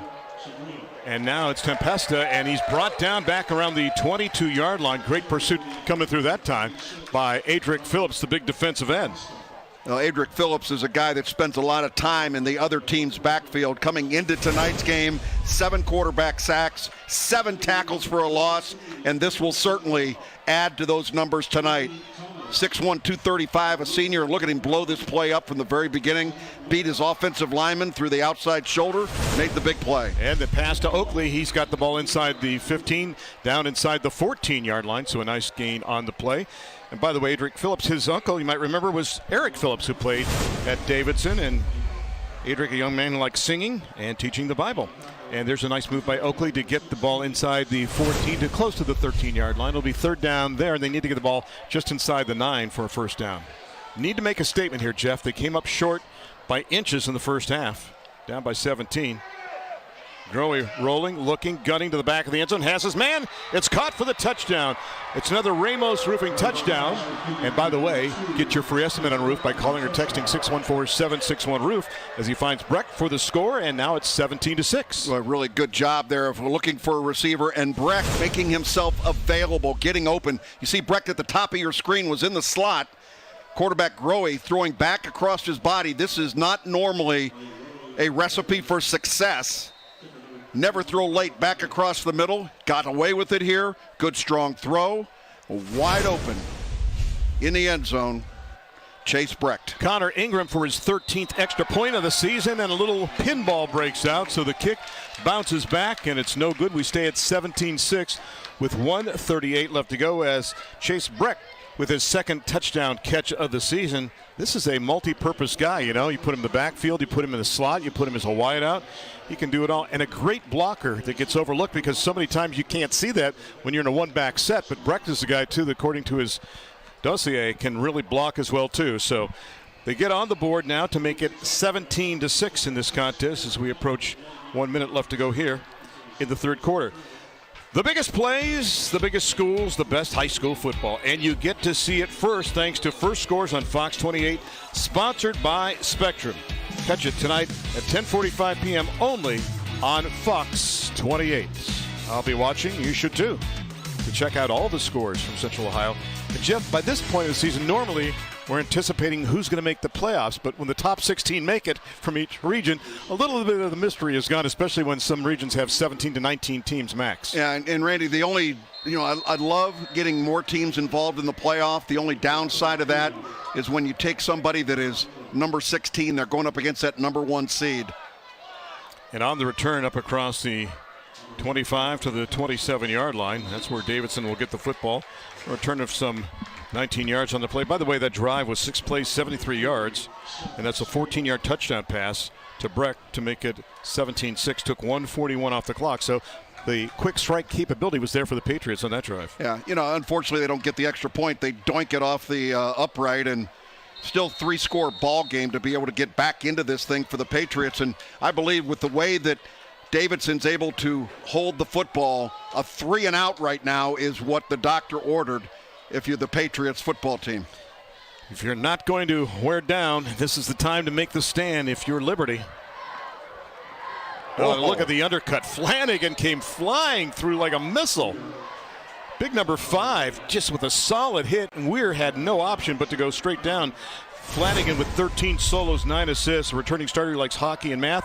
It's part of the National Honor Society, and he's a human bullet as well, too. Yeah, that's the way to make up for that late shot out of bounds. Come in there and make a solid legal play right in the backfield. That doesn't happen very often. Good blitz read and run through by the linebacker, Shane Flanagan. Second down and 10, no gain, back at the 27-yard line, under 1 left to go. Robertson, Kozakowski both realign. And they'll keep it on the ground. Nixon got pelted again, and it's Flanagan again flying in there. He is coming shoulder first and just making some solid hits and setting up a third down and long. You want to talk about a guy that's possessed out there with his defensive prowess. Want to see this play again by Flanagan. Watch this hit again right there. The blitz from the outside coming from the strong safety. That was Bryce Bird coming in. So that means they are really loading the box now. Randy, this is a crucial play for Liberty here with just about 20 seconds remaining in the quarter. We'll see if they get the play off. Could we see that 4-letter word? Pass. 4 receivers. I think it's just window dressing. Nixon in the backfield. Let's see if they run the play. They don't have to. Actually, they do. There's a 1-second differential. Now they look at the clock. Nixon's got it. He's not going to do it. He got up to the 28, maybe the 29-yard line. It's going to force a fourth down in a punting situation when we start the fourth quarter of week number 9. Davidson forced to punt. Liberty, do they have anything left in the tank as we head into the final 12 minutes? They're trailing 17-6 right here on Honda's Friday Night Rivals, presented by Columbus State Community College, here on the CW Columbus.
Ohio Education Association is proud to recognize Central Ohio's Scholar Athlete of the Week. William Kanapke is a multi-sport athlete in football, volleyball, and bowling at Hilliard Davidson High School. He is summa cum laude, a member of Student Council, and has a 4.6 GPA. William is a freshman focus leader and member of the city's Task Force for Diversity, Equity, and Inclusion. Congratulations to this outstanding Ohio Education Association Scholar Athlete. Congratulations to Will, and we're giving you a quick look at the Hilliard Davidson High School Marching Band who performed earlier tonight at halftime. This peak sponsored by Music Go Round Marching Band Sound. Check out any of their locations at 2630 Bethel Road and Gahanna inside the Stone Ridge Plaza. It is the fourth quarter, and it is fourth down for Hilliard Davidson. With Ignat to punt, Johnson back deep now for the Patriots. 17-6, Randy Reinhardt, Jeff Logan, Jake Stewart, Miles Harris, glad to have you aboard. A line drive affair that's going to hit at the 45 and take a little Liberty bounce. So they'll have decent field position, Jeff, and really, they're only 2 scores away right now because a touchdown, a 2-point conversion, and then a field goal could have this one knotted up again as well, too. Oh, it is coming. It is coming. I watched this show when my son was young. A classic brought back to life. Booby-trapped rooms, temple curses, teams trying to escape with their lives. As a classic is brought back to life on the CW's new show, Hidden Temple. Watch it Sunday starting at 8 p.m. only on the CW Columbus. You are correct. That voice they used to have, I love it. I hope they have the same voice characters from the past, too. Quick pop, and guess who? It's Oakley again who makes the catch, and now the sense of purpose and a sense of urgency for the Patriots as they get something going here early in the fourth quarter. Well, again, first down play to Oakley. That seems to be a normal circumstance for this Liberty offense. And again, they are, from a defensive standpoint, look at the top of your screen, how much room they're giving Oakley, number 88. Got about a 7-yard cushion right now. Well, look at the defensive back all the way back to the 37-yard line. Got a linebacker underneath. From the 47, quick pop, it goes to Breck, and Chase has got it. This was a 50-yarder in the third quarter, and this time he'll get it down to inside the 40, but a nice gain. And again, he'll stop the clock as they move the chain. So right now, the momentum has swung somewhat over to Olentangy Liberty. Yeah, and again, this is a 1-2 punch. They have done this more than 3 or 4 times tonight, where they'll throw the ball to the left, get it over to Oakley, then they'll come into the slot and throw the ball over to Chase Breck. And right now, it appears that Hilliard Davidson doesn't want to go up and challenge that, which is okay. They're just going to try and keep everything in front of them and not let anything break out. Their slogan in the past, Liberty, has been look for the best grass, meaning look for the open field, and that's what they've been doing. The quick pops to either side, and then Breck sometimes between the tackles. And Grohe underneath has his man. Pass is complete inside the 30, down to the 28-yard line. Got a nice gain that time as they hit big number 81 on the pass play. And that is Dean Stack who makes the catch. And Stack, a guy, good frame at 6'1" and 180, makes catch number 16 on the season. Now this is just a little drag, or what we call a waggle route, coming over the middle after everybody else is cleared. Good defensive play coming up to close at the end of the play. And again, but great yardage, Randy. On the first down play. On the out pattern, guess what? First down means it's Oakley. And he's got another gainer inside the 20-yard line, and enough for another first down. They'll move the sticks with 11:05 left to go. And they're moving the ball, Jeff, sometimes getting timeouts when they go out of bounds, so they're not really milking that much of the clock. This time, they stay inbounds, but they'll move the chains and get the ball inside the 15-yard line. Randy, they can't get a linebacker out there quick enough in the flat to get underneath that play. And the corner is playing way off. The corner right there, if you look up the top of your screen, Jackson Mazzullo, number 11, giving him 10, 12 yards. Dom Tempesta looks for a gap. Nice spin move that time. Gets the ball down to around the 10-yard line. So after a couple of pass plays, keep him honest with a run on the ground, and they'll get about half the yards they need now. So it'll be second down, actually closer to 6 now from the 11-yard line. And we're only 90 seconds in to the fourth quarter, and the crowd is kind of subdued now here on the home side as well. The rain might have settled them down a little bit, but Grohe already 19 of 23 for 202. And a quick pop again to Stackhouse. Nice job by Stackhouse to carry a defender and take it all the way down inside the 7-yard line before he's knocked down by Brady Schwieterman. Alex Oakley tonight, Randy, 10 receptions for 89 yards as well. Yeah, he's not that deep threat. He's been a possession receiver with those quick outs. Absolutely. And this time they get it to Stackhouse, who makes his second catch of this game. So third down, just shy of the sticks. Third down and less than 1 from inside the 6, and we're inside 10 minutes left to go here in regulation. In the end zone, the pass nearly picked off on the play. Well, you had guys going left and right, little slant action. Oh, did he catch it? He did catch it for a touchdown. Holy cow. Wow. Was that Brecht who came up with the football? Another Ramos Roofing touchdown. I saw the defender at the goal line, who I thought had a bead on the ball, going from right to left, and Brecht the back. The one thing that's been interesting is they moved Brecht out of the backfield, too, made him more of a wideout, and he's got the catch. Take a look at this one more time. Talk about threading the needle. Boy, a sidearm sling, and you can see it went right there's what through. Happened. Ooh. Let's see. He's got the ball there clearly, but did the ball hit the ground first? We'll try and get a look here. Deflected we'll at the bring line this of scrimmage. Slow. Boy, it's very difficult to tell there, Randy. That was deflected. Look at it again. It was tipped at the line of scrimmage. And tipped maybe again right there, too. Boy, I think that ball hit the ground. And the try for 2 to the corner of the end zone they go, and the pass too strong. That fade pattern is always a dangerous route, Jeff, because you put everything in one basket there, and that time the try for 2 is no good. So we stay at 17-12. But that ball looked like it was tipped not only at the line, but maybe by one of the DBs at the goal line. Remember, I thought that there was a bead on it by one of the DBs. Yeah, Ryan Grohe had to sidearm that ball into the end zone. And we pause now for a moment from a word from our good friends at Columbus State Community College.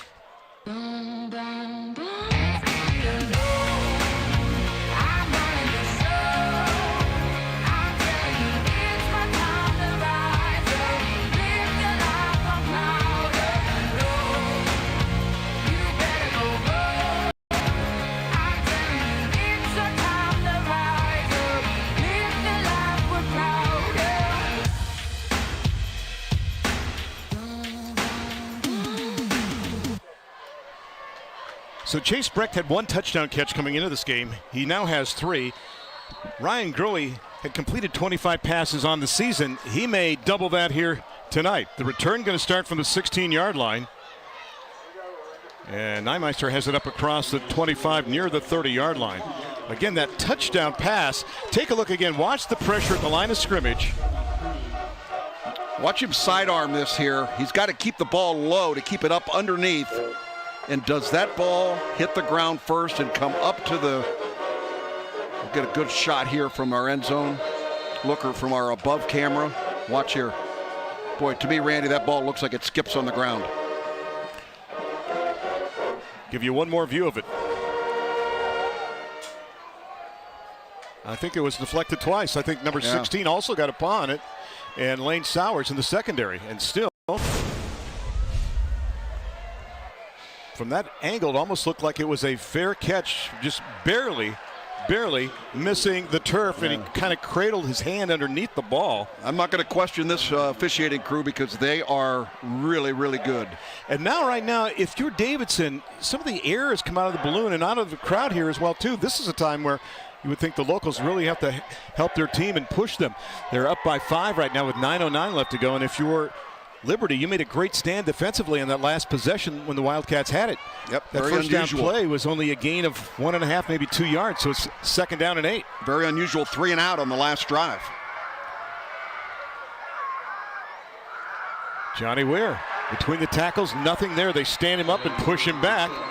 What a difference a couple minutes make in this contest. 43 and 67. You see the guys helping to team up on the tackle there. And Freddie Node coming up from the secondary, and also Charlie Cole the third. So now you're looking at a 3rd down. I'll tell you what, Pettit has put in about 5 miles tonight going to the sidelines and getting the plays and the information from his offensive coordinator. And I remember legendary Aaron Kincaid when he was playing at Worthington Kilbourne in the past too, and was also an offensive coordinator at Upper Arlington in the past as well. So 3rd down, big play here. 3rd down with 8:15 and ticking, and they need 7. And a passing play, perhaps downfield, the toss, and incomplete. Great pressure on, and still nearly a fingertip catch on the play by Clark. So now 4th down, and you would think a punting situation again for the Wildcats. Yeah, it really took them out of their comfort zone, trying to get the ball to Mikey Clark, number 21. And you can see a quarterback is going to get hit as soon as he throws the football, and nearly intercepted. That was Patrick Duggan coming up there But you can see the contact on the quarterback. Good clean hit back there and nearly picked off. So another, Randy, successive 3-and-outs. Ignat needs a good punt. Gets it off. Johnson watches it hit at the 37, trickle inside the 35. And notice that Ignat's punts go sideways when they bounce. He doesn't get that lucky bounce downfield a little bit further. Let's go back down the sidelines with 7:57 left to go in this contest. And Miles Harris. Miles. Thank you, Randy. Now, we didn't get a chance to talk to Coach Hale at halftime, but I did hear him talking to his team while they were warming up here just before the third quarter, and he kept telling his team just one play at a time, trying to keep their momentum and try to gain some of that momentum and keep their energy high, not letting the score distract them. And as we've seen thus far, their team has definitely responded and making it a pretty tight contest in the fourth quarter. Randy. And again, it's Tempesta in the backfield. Brecht is a wideout. They go with a 4 wideout look for Grohe. Rolling left. Is it Oakley time? First down, isn't it? It is. And again, they find him. Ball loose. And it's free at the 45-yard line and fought for. And they're going to give it back to Liberty as it's covered up on the play by big number 65. And that's Carter Smith, the big left tackle. Those big old linemen don't get many times to touch the football, getting downfield to try and make a block. But again, Randy, this has become part of the menu. Go out there directly to Alex Oakley out in the flat, plenty of room. Good heads-up play by Carter Smith. A guy that can use those ball handling skills when he goes to Indiana. They need all the help they can get right now. First and 10 from the 45. He plays basketball? He should. And the pop downfield looking for his man. He's got him. It's Brecht again inside the 20 to the 10 to the 5, and he's going to take it in. Chase Brecht for the touchdown. That is his third receiving touchdown, and it's another Ramos Roofing touchdown. Get your free estimate on a roof by calling or texting 614-761-ROOF. 55 yards on that touchdown play. Boy, what a change of events. We talked at the end of the first half that they have been able to effectively throw the football, and now moving Brecht out of the backfield and into the receiving part of the game has proven to be wild. How about that? Shaking that sugar, sweet as Dixie Crystal, takes it right into the end zone.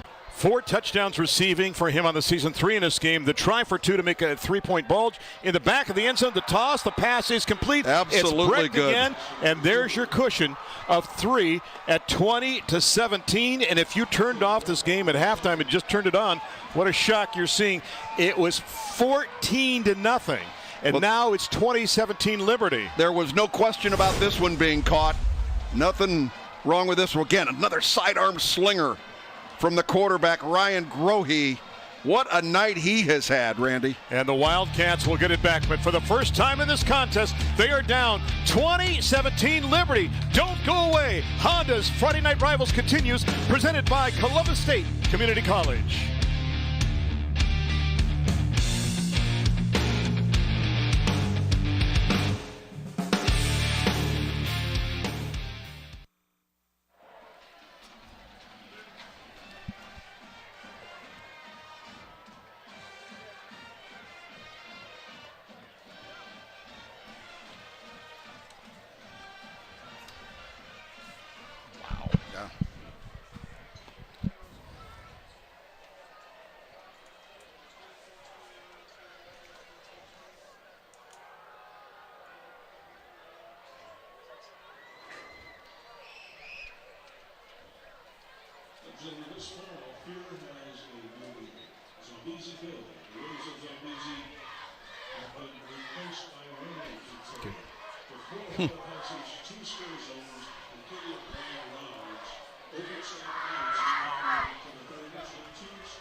Ryan Grohe had completed 25 passes on the season coming into this game. Tonight he's 24 of 28 for 281 yards and 3 touchdowns.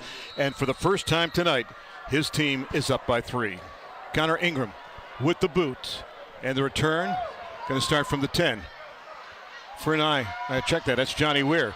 Weir's got a seam. Weir to the outside. Needed one more block. Didn't get it, but still gets a 31-yard return and sets up the Wildcats in good position with 7:03 left to go. And, Jeff, we should mention, too, we got 2 outstanding kickers in this ball game as well, too. Yeah, and you have a missed extra point for the Patriots. It's a 3-point ball game. So, Randy, a field goal obviously becomes important here.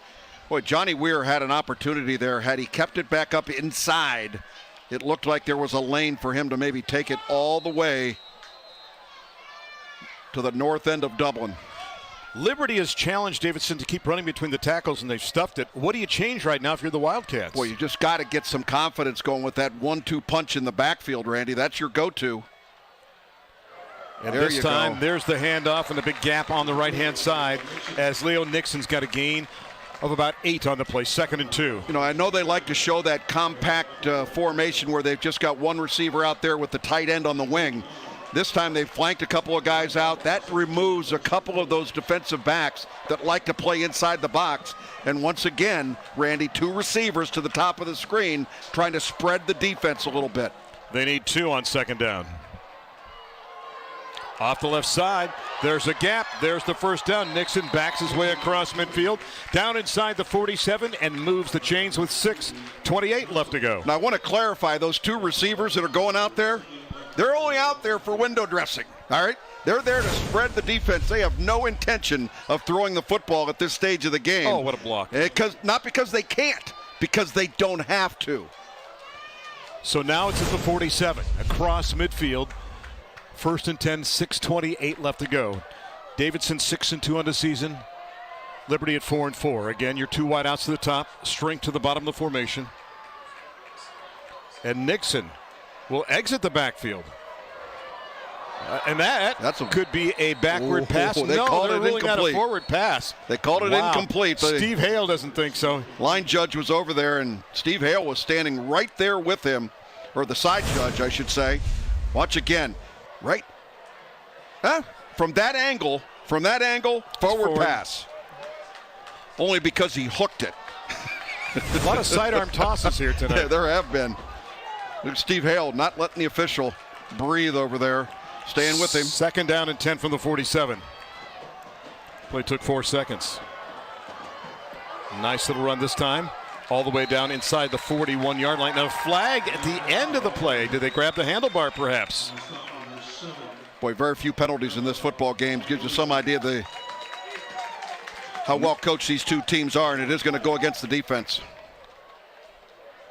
It is a face mask, according to Rob Bachman. So put that ball down around the 26, 27-yard line.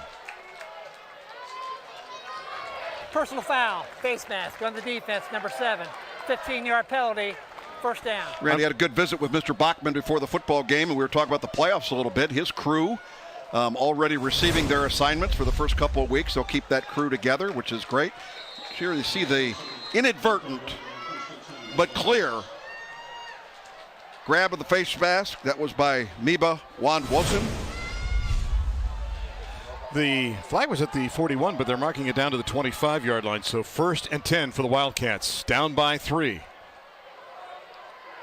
And inside handoff, it goes to Nixon, gets maybe 1. You almost sense the last team to possess the ball might be the team that wins this. Yeah, could very well be, Randy. And after failing on 2 drives in a row, 2 3-and-outs, which is very uncharacteristic of this Davidson offense, they seem to have found their mojo here and are moving the ball at Davidson pace. A gain of 1 on the play, 2nd down and 9. Davidson with their full complement of 3 timeouts left. Liberty burned 1 early in the second half. They have 2 remaining. Now, they're in no rush here, Randy. 3-point lead. They'll take their time. Good, long, hard count. Clark and Weir wide to the top. Nixon the lone back in the backfield with Pettit. Blake on a long count now. High snap, calls his own number. Not a whole lot there. Got it inside the 23-yard line, and that was it. But I tell you, one guy that's really kind of gummed it up is big number 43 on your screen. He just seems to have a nose for finding that gap and just putting his body there and lowering that shoulder, and that's Freddie Node coming up again from the secondary. Yeah, now, again, a strong safety up there making plays at the line of scrimmage. It gives you some idea of the type of defense you have to play against this running attack of Davidson. He's been playing football since he was 6 years old. He likes math and golf and plays lacrosse at Liberty. His sister Miranda was a 4-year starter in softball, winning 3 sectional crowns and a district title. 3rd down and 8, big play here. Pettit looking, going downfield, has a man, and the pass is incomplete. Nixon had the step. Boy, you could not put that ball in a better position to make sure that it doesn't get intercepted, but a very difficult ball to catch over your head. Came right out of the backfield on a wheel route, right down the middle. And ladies and gentlemen, that is an opportunity missed. Good throw by Blake Pettit. And I guarantee you, number 15, Leo Nixon, wants another shot at one of these. Looking for his 7th field goal in the season is Aiden Ignat. His long is 51. This would be 40 from the near hash. The snap, the kick, he's got leg, it is up, and it is good, and we are tied at 20 with 4:26 left to go. Big number 1 living up to that number on his jersey, knotting this one at 20 apiece. How about that, Randy, coming back, that missed extra point, maybe looming large in this football game. 20-point game, tied, and boy, execution at the high school level. That was 41. That could have gone 51. There's a great shot from the end zone. Look at the pressure coming from the right side, and you could not have been more accurate with that kick. You know, earlier tonight, the breeze was definitely a factor. After our mini showers now, the wind has significantly died down, so that was not a factor in that kick at all. Started a little to the left, but worked its way for dead center, and just like that, a brand new game. And that was a grand total of 8 plays, 30 yards, 40-yard field goal. So it's now tied at 20, took 2:37 off the clock in a brand new contest. And we know what the Patriots like to do on first down. We'll see what happens with Ignat in the kick. Can he get another touchback and force him to start from the 20?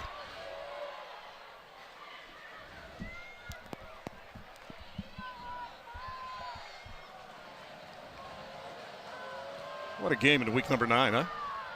Line drive, and we're going to have a return from the 4-yard line to the 20, and Johnson will take it up to the 23-yard line.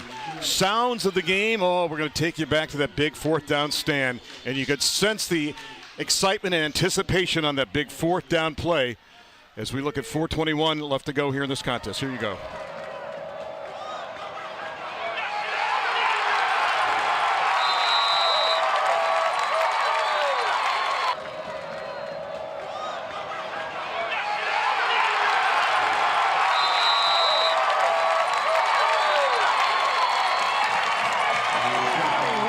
Rodeo tie up there, and a quick pass back the other way, and this time they try to go left and then they roll back to right looking for Oakley, and the pass falls incomplete. So many twists and turns, Jeff, in this game. What ifs, you could say, but what if they take it in and get that score? Would it have changed things? We don't know. Maybe Davidson would have found something better they could do on offense, but right now tied at 20 and a 2nd down and 10 from the 23 now for the Patriots. What did John Cooper say? If ifs and buts or candy and nuts, what a great Christmas what we'd a have. Merry Christmas it would be. Yeah, there's no ifs and buts in this game. Where is that lucky Buckeye?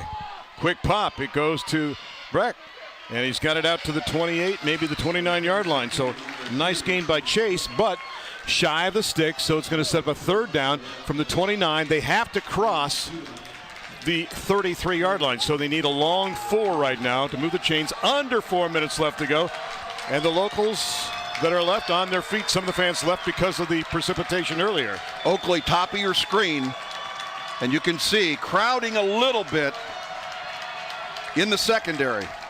And Missoula just took 2 steps up. 3rd and 4. Showing blitz. They're coming. Growy looking, gunning, and Breck, did he corral it or is it incomplete?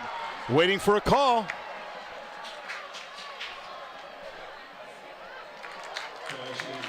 They're ruling incomplete. All right, now if you're the Patriots, I assume it's punting time, right? Yeah, there wasn't a whole lot of argument there either coming from Chase Breck. Watch this throw. Yeah, pretty good call, I think, by the official. That ball did come loose. But he nearly corralled this thing with one hand. Yeah, this is pretty amazing. What a transformation this young man has made from the first half where he was strictly a running back. Now he's kind of flipped out to that slot position. Ingram, low snap, gets the punt off, his best punt of the night. Inside the 35-yard line, and is going to dribble forward to around the 35 before it dies there, and that's where the Wildcats will get the ball back. Tied at 20 with 3:18 left to go. You can make every day a good day, Columbus kind of day. Yep, you can do that. Let Kurt, Jessica, Katie, and Buck help you get your morning started right. Wake up with Good Day Columbus, Monday on ABC 6 and Fox 28. We may still be here Monday morning in our 14th overtime. But right now, tied at 20, 3:18 left to go in regulation. We've had one overtime game already this season. And that was a couple weeks ago. Davidson with that field goal leg that they've got over there as a offensive weapon. Need about 35 yards here with 3:18 remaining to get in field goal range. And again, on his Home Appliance Solutions first down, they have their 3 timeouts left. Keep it on the ground, and they'll get it up from the 35 up to the 38-yard line. So Nixon seeing a bulk of the ball carrying opportunities here in the second half. Is that to spread out the defense with Weir, or do you think he's banged up a little bit? No, I noticed he got banged up on that opening kick of the second half, Randy, but one of the things that they've tried to do is spread that defense a little bit. They have not had the 1-2 punch lined up in the backfield like in that I formation like we saw a lot of in the first half. Blake Pettit gets the information from the sidelines. They call him Mr. Davidson, at least Coach Scally does. He said he lives and dies Davidson, a true Wildcat. Off the left side, nice moves, and the ball bounces free at the 42-yard line. Did Nixon fall back on top of it? I think he did. Comes up with the ball. I thought it bounced free. Did it not look like it bounced free at the 42-yard line? We'll see if we can look at that again with 2:23 left to go in regulation. Play designed to go up inside. Look at the trapping guard and tackle coming around. Put that ball away, and you can see it did come loose. Very fortunate. Big play here, 3rd down and nearly 4. Approaching 2 minutes left to go. Tied at 20. Play clock down to 10.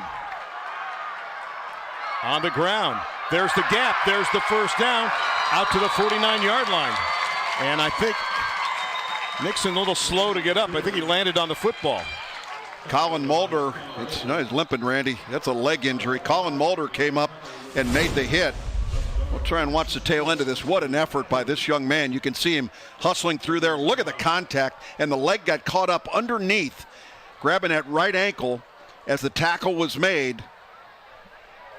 And Leo tries to get up and realizes, even with the help of Johnny Weir, he can't do it, so he's down on the turf right now near midfield. Suffered one of those my senior year, Randy. It was pretty much a high ankle sprain is what it appeared to me. And I know, you fasten your seatbelts, everybody. We may have bonus football, and that's exciting, but to take away some of that excitement, ladies and gentlemen, instead, we'll dull it down with a little bit of Logan's Heroes. All right, now again, these are teams that I am expecting to go deep into the playoffs. Pickerington Central tonight at Lancaster, or against Lancaster. They've got a loss on the year, but I think they're going to be deep. Granville, terrific. Bloom Carroll, as I've told everybody, I think we got a state champion there. And Marysville, they were up early on Berlin, and I think Marysville's got a terrific football team. Best defense. Yeah, and Big Walnut against Dublin Scioto tonight. New Albany sneaking around in there. Upper Arlington sneaking around in there as well. But I think Pick Central may be the class. After what you said about Upper Arlington, you don't have them in the top 5 of teams that can make it deep in the playoffs? Deep, because they would have to go up against Pick Central. All right.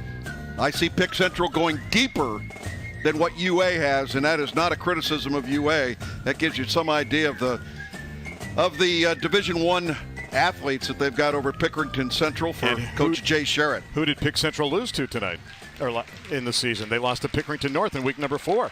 And there is Nixon coming off the field. As you look at the orb right now, that gold in football that'll go to the team that's victorious, and Nixon not putting any weight, Jeff, on that foot at all. That is sad to see. So. Just kind of got the ankle caught up underneath when that tackle was made. A good solid hit made by the free safety Colin Mulder coming up to make the play, and now they're going to have to rely on the other punch up there, and that'll be Johnny Weir back in the backfield, number 22. 1st and 10 from the 48-yard line, and he accelerates to the contact, gets it across midfield. Flanagan and company make the hit. Knocked down at the 48-yard line. When do you crank out that sense of urgency? You've got 3 timeouts remaining, though.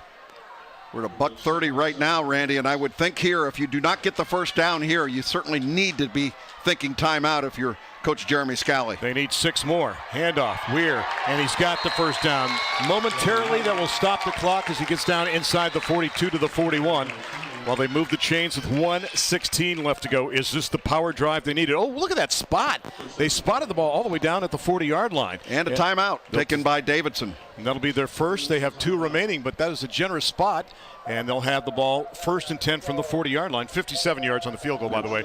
And I want to remind you that his long was 51 this year against Grove City. So you're getting closer and closer to that field goal range here in this contest. And what a week 9 it's been. Jeff, I loved your pick so seriously. Marysville, probably one of the most suffocating defenses you could have in Central Ohio. Powers or not, even without him, that team is something special. That's what I've heard from a lot of coaches that have looked at Marysville, played against Marysville. They said if you took Gabe Powers, who is an Ohio State commit, who's going to be playing linebacker for the Buckeyes one of these days, if you took him off of the field, they still have maybe one of the best defenses in all the state of Ohio. So congratulations to what Marysville has going on up there, and expect them to go deep.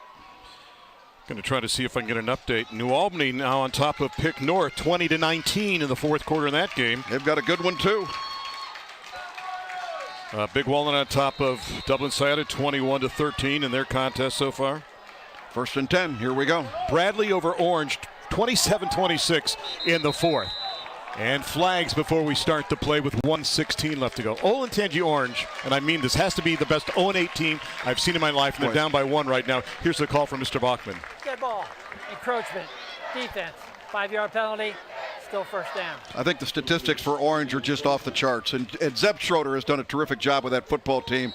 But to have his team leading in the 4th quarter as many times as he have, and it's not bad coaching, it's certainly not bad playing. They've just had rotten luck in the 4th quarters. Mark the ball to the 35. 1st and 5 from there with 1:16 left to go. Johnny Weir looking for 5 more. Stood up right near the sticks as he's hit on the play right at the 30-yard line by Colin Mulder. Mulder makes the hit coming up from the secondary. The clock winding again. They're saying he's shy of the 1st down. So it'll be 2nd down and less than 1. And now they're moving the sticks. Okay, they gave him the 1st down. They've got the ball touching the 30-yard line. And now I think Davidson will burn a 2nd timeout. Now officials timeout for a measurement. We've got a player down. 47 is down as well too. Got a lot of things going on at once. First of all, they moved the sticks. They changed the sticks to 2nd down. Eric Thompson, the linebacker, was down on the turf. He was slow to get up, but now he's gotten up under his own power. Heads to the sidelines, but they are going to mark it touching the 30. So that's enough for the 1st down.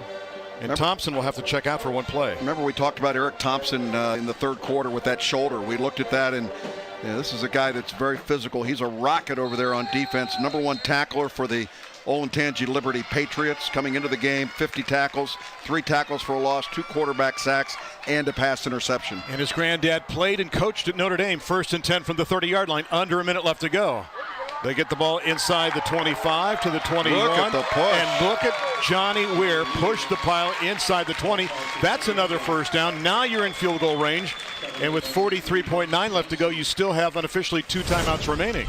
And it looks like Davidson is going to go ahead and take the timeout. What an effort here by Johnny Weir.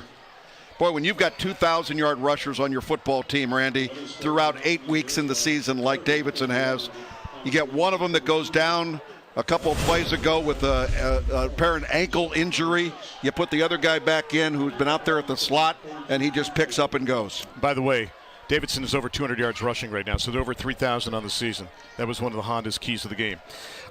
Nixon, 20 carries, 138 yards. Weir now, 27 carries, 96 yards. So he's close to the century mark. The ball is at the 19-yard line. 1st and 10 from there. 43.9. Jeff, can you run, a couple plays here? I would think so. They got to be very careful, though. They got to make sure that they leave themselves a timeout available to be able to get the kicker on the field. Aiden Ignat has been warming up in the bullpen along the sidelines here. 1st and 10 from the 19.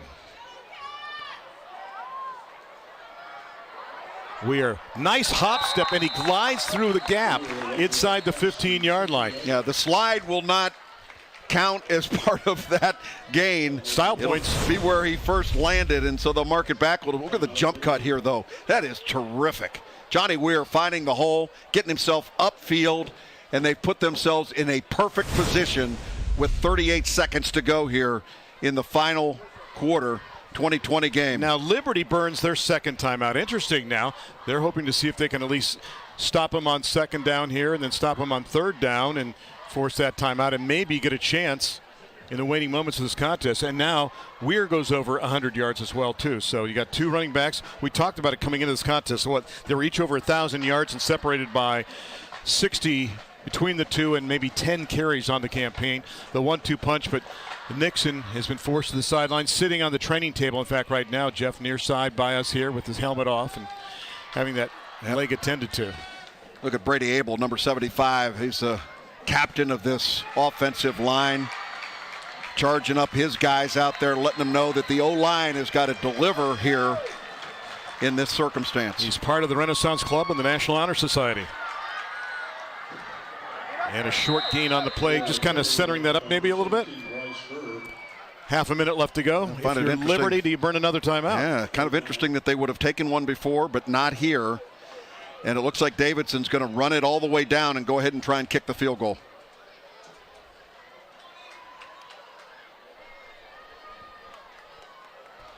So the ball's resting inside the 15-yard line at the 14. Clock down to 10. There's Jeremy Scally working with the officials, going to take it all the way down. And I'd stop it with about 3. There you go.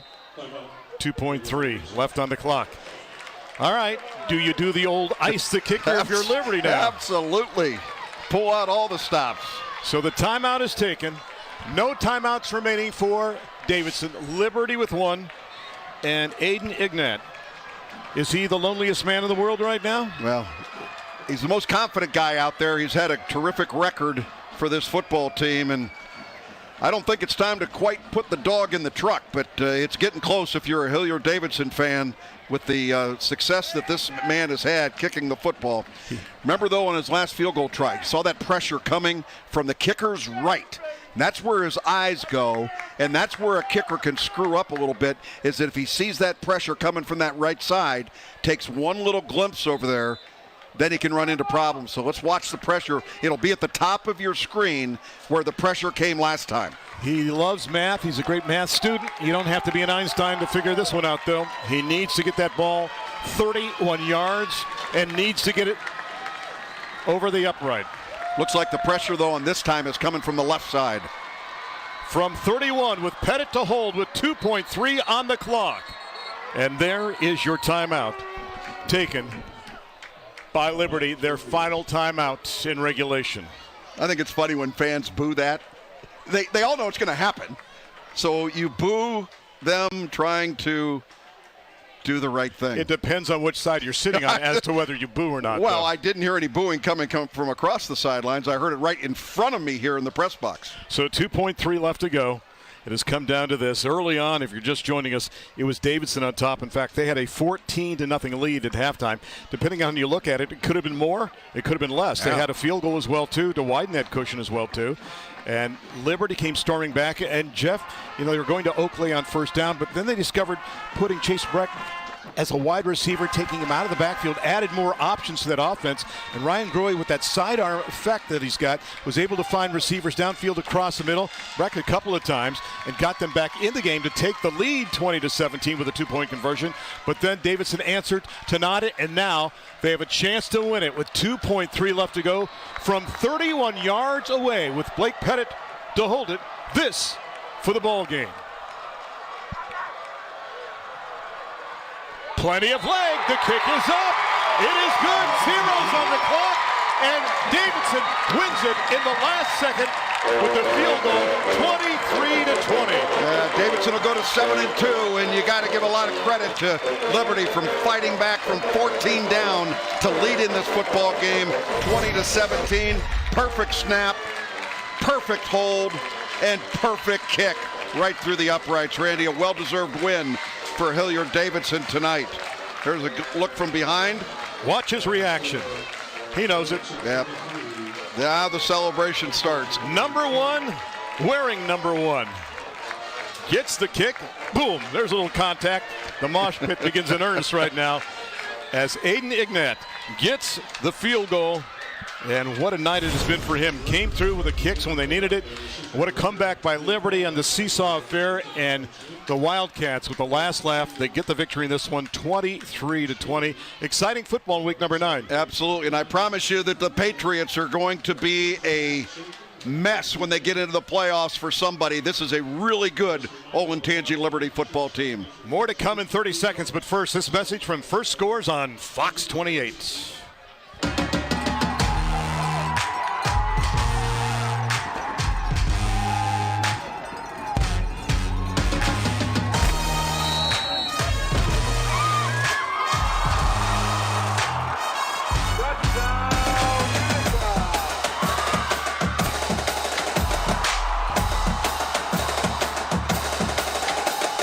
First Scores on Fox 28, sponsored by Spectrum, tonight at 10:45.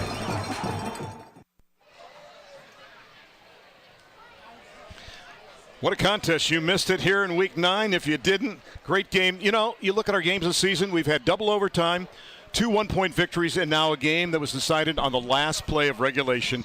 And for Davidson, they go now to 7-2, and for Olentangy Liberty, 4-5, and great performance. And Jeff, in a microcosm, this is what high school football is supposed to be. Great talent on both sides, big plays on offense, defense, and special teams. We talked about the fact that, Davidson got up 14-0 in this football game, but it could have very easily been a 7-7 ball game had they not turned the ball over on downs on 4th down at the 1-yard line. And we're going to go straight down on the sidelines with our friend Miles, who's got the winning head football coach. Thank you, guys. Coach Scally here. I got to ask you here, how impressive was that win? You guys kind of lost the lead there a little bit, but then kind of get the momentum going down to the stretch. How'd it feel? Just keep swinging. We talk to our kids about that all the time. I've said it the entire year. Don't care if it's ugly. Don't care if it's pretty. Don't care if it's in overtime. Don't care if it's a last-second field goal. Just win.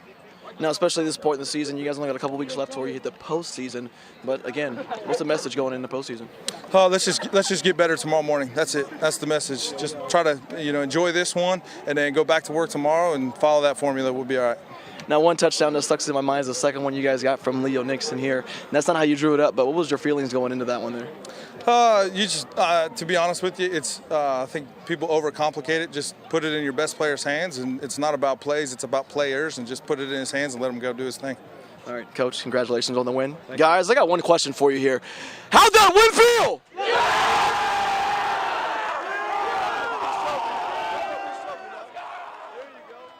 Boy, Miles hates giving that trophy up, doesn't he? The husband of Carey, the father of Finley and Lincoln.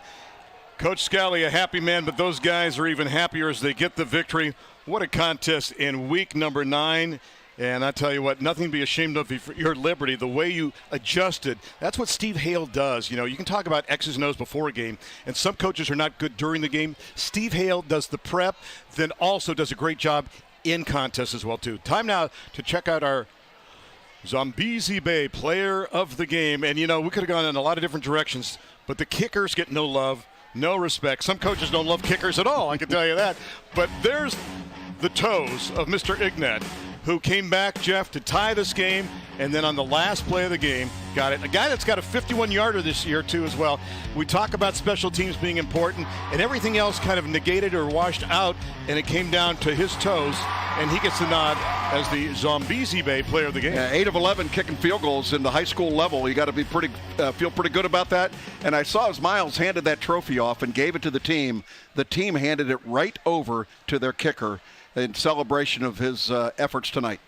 Aiden aided the team tonight to a victory. Congratulations. They are pumped. It's been a pleasure, sir. Good to be with you, my friend. Can I talk to you again next week? I will be here. All right. There's Aiden. He gets the trophy. Now, you can't keep that, Aiden. You got to share that with the team. As another edition of Honda's Friday Night Rivals comes to a close, we'd like to extend a big thank you to all of our great sponsors, also to Dean Marini and the entire Image Video broadcast team. Join us next Friday at 7 o'clock when Westerville Central takes on New Albany.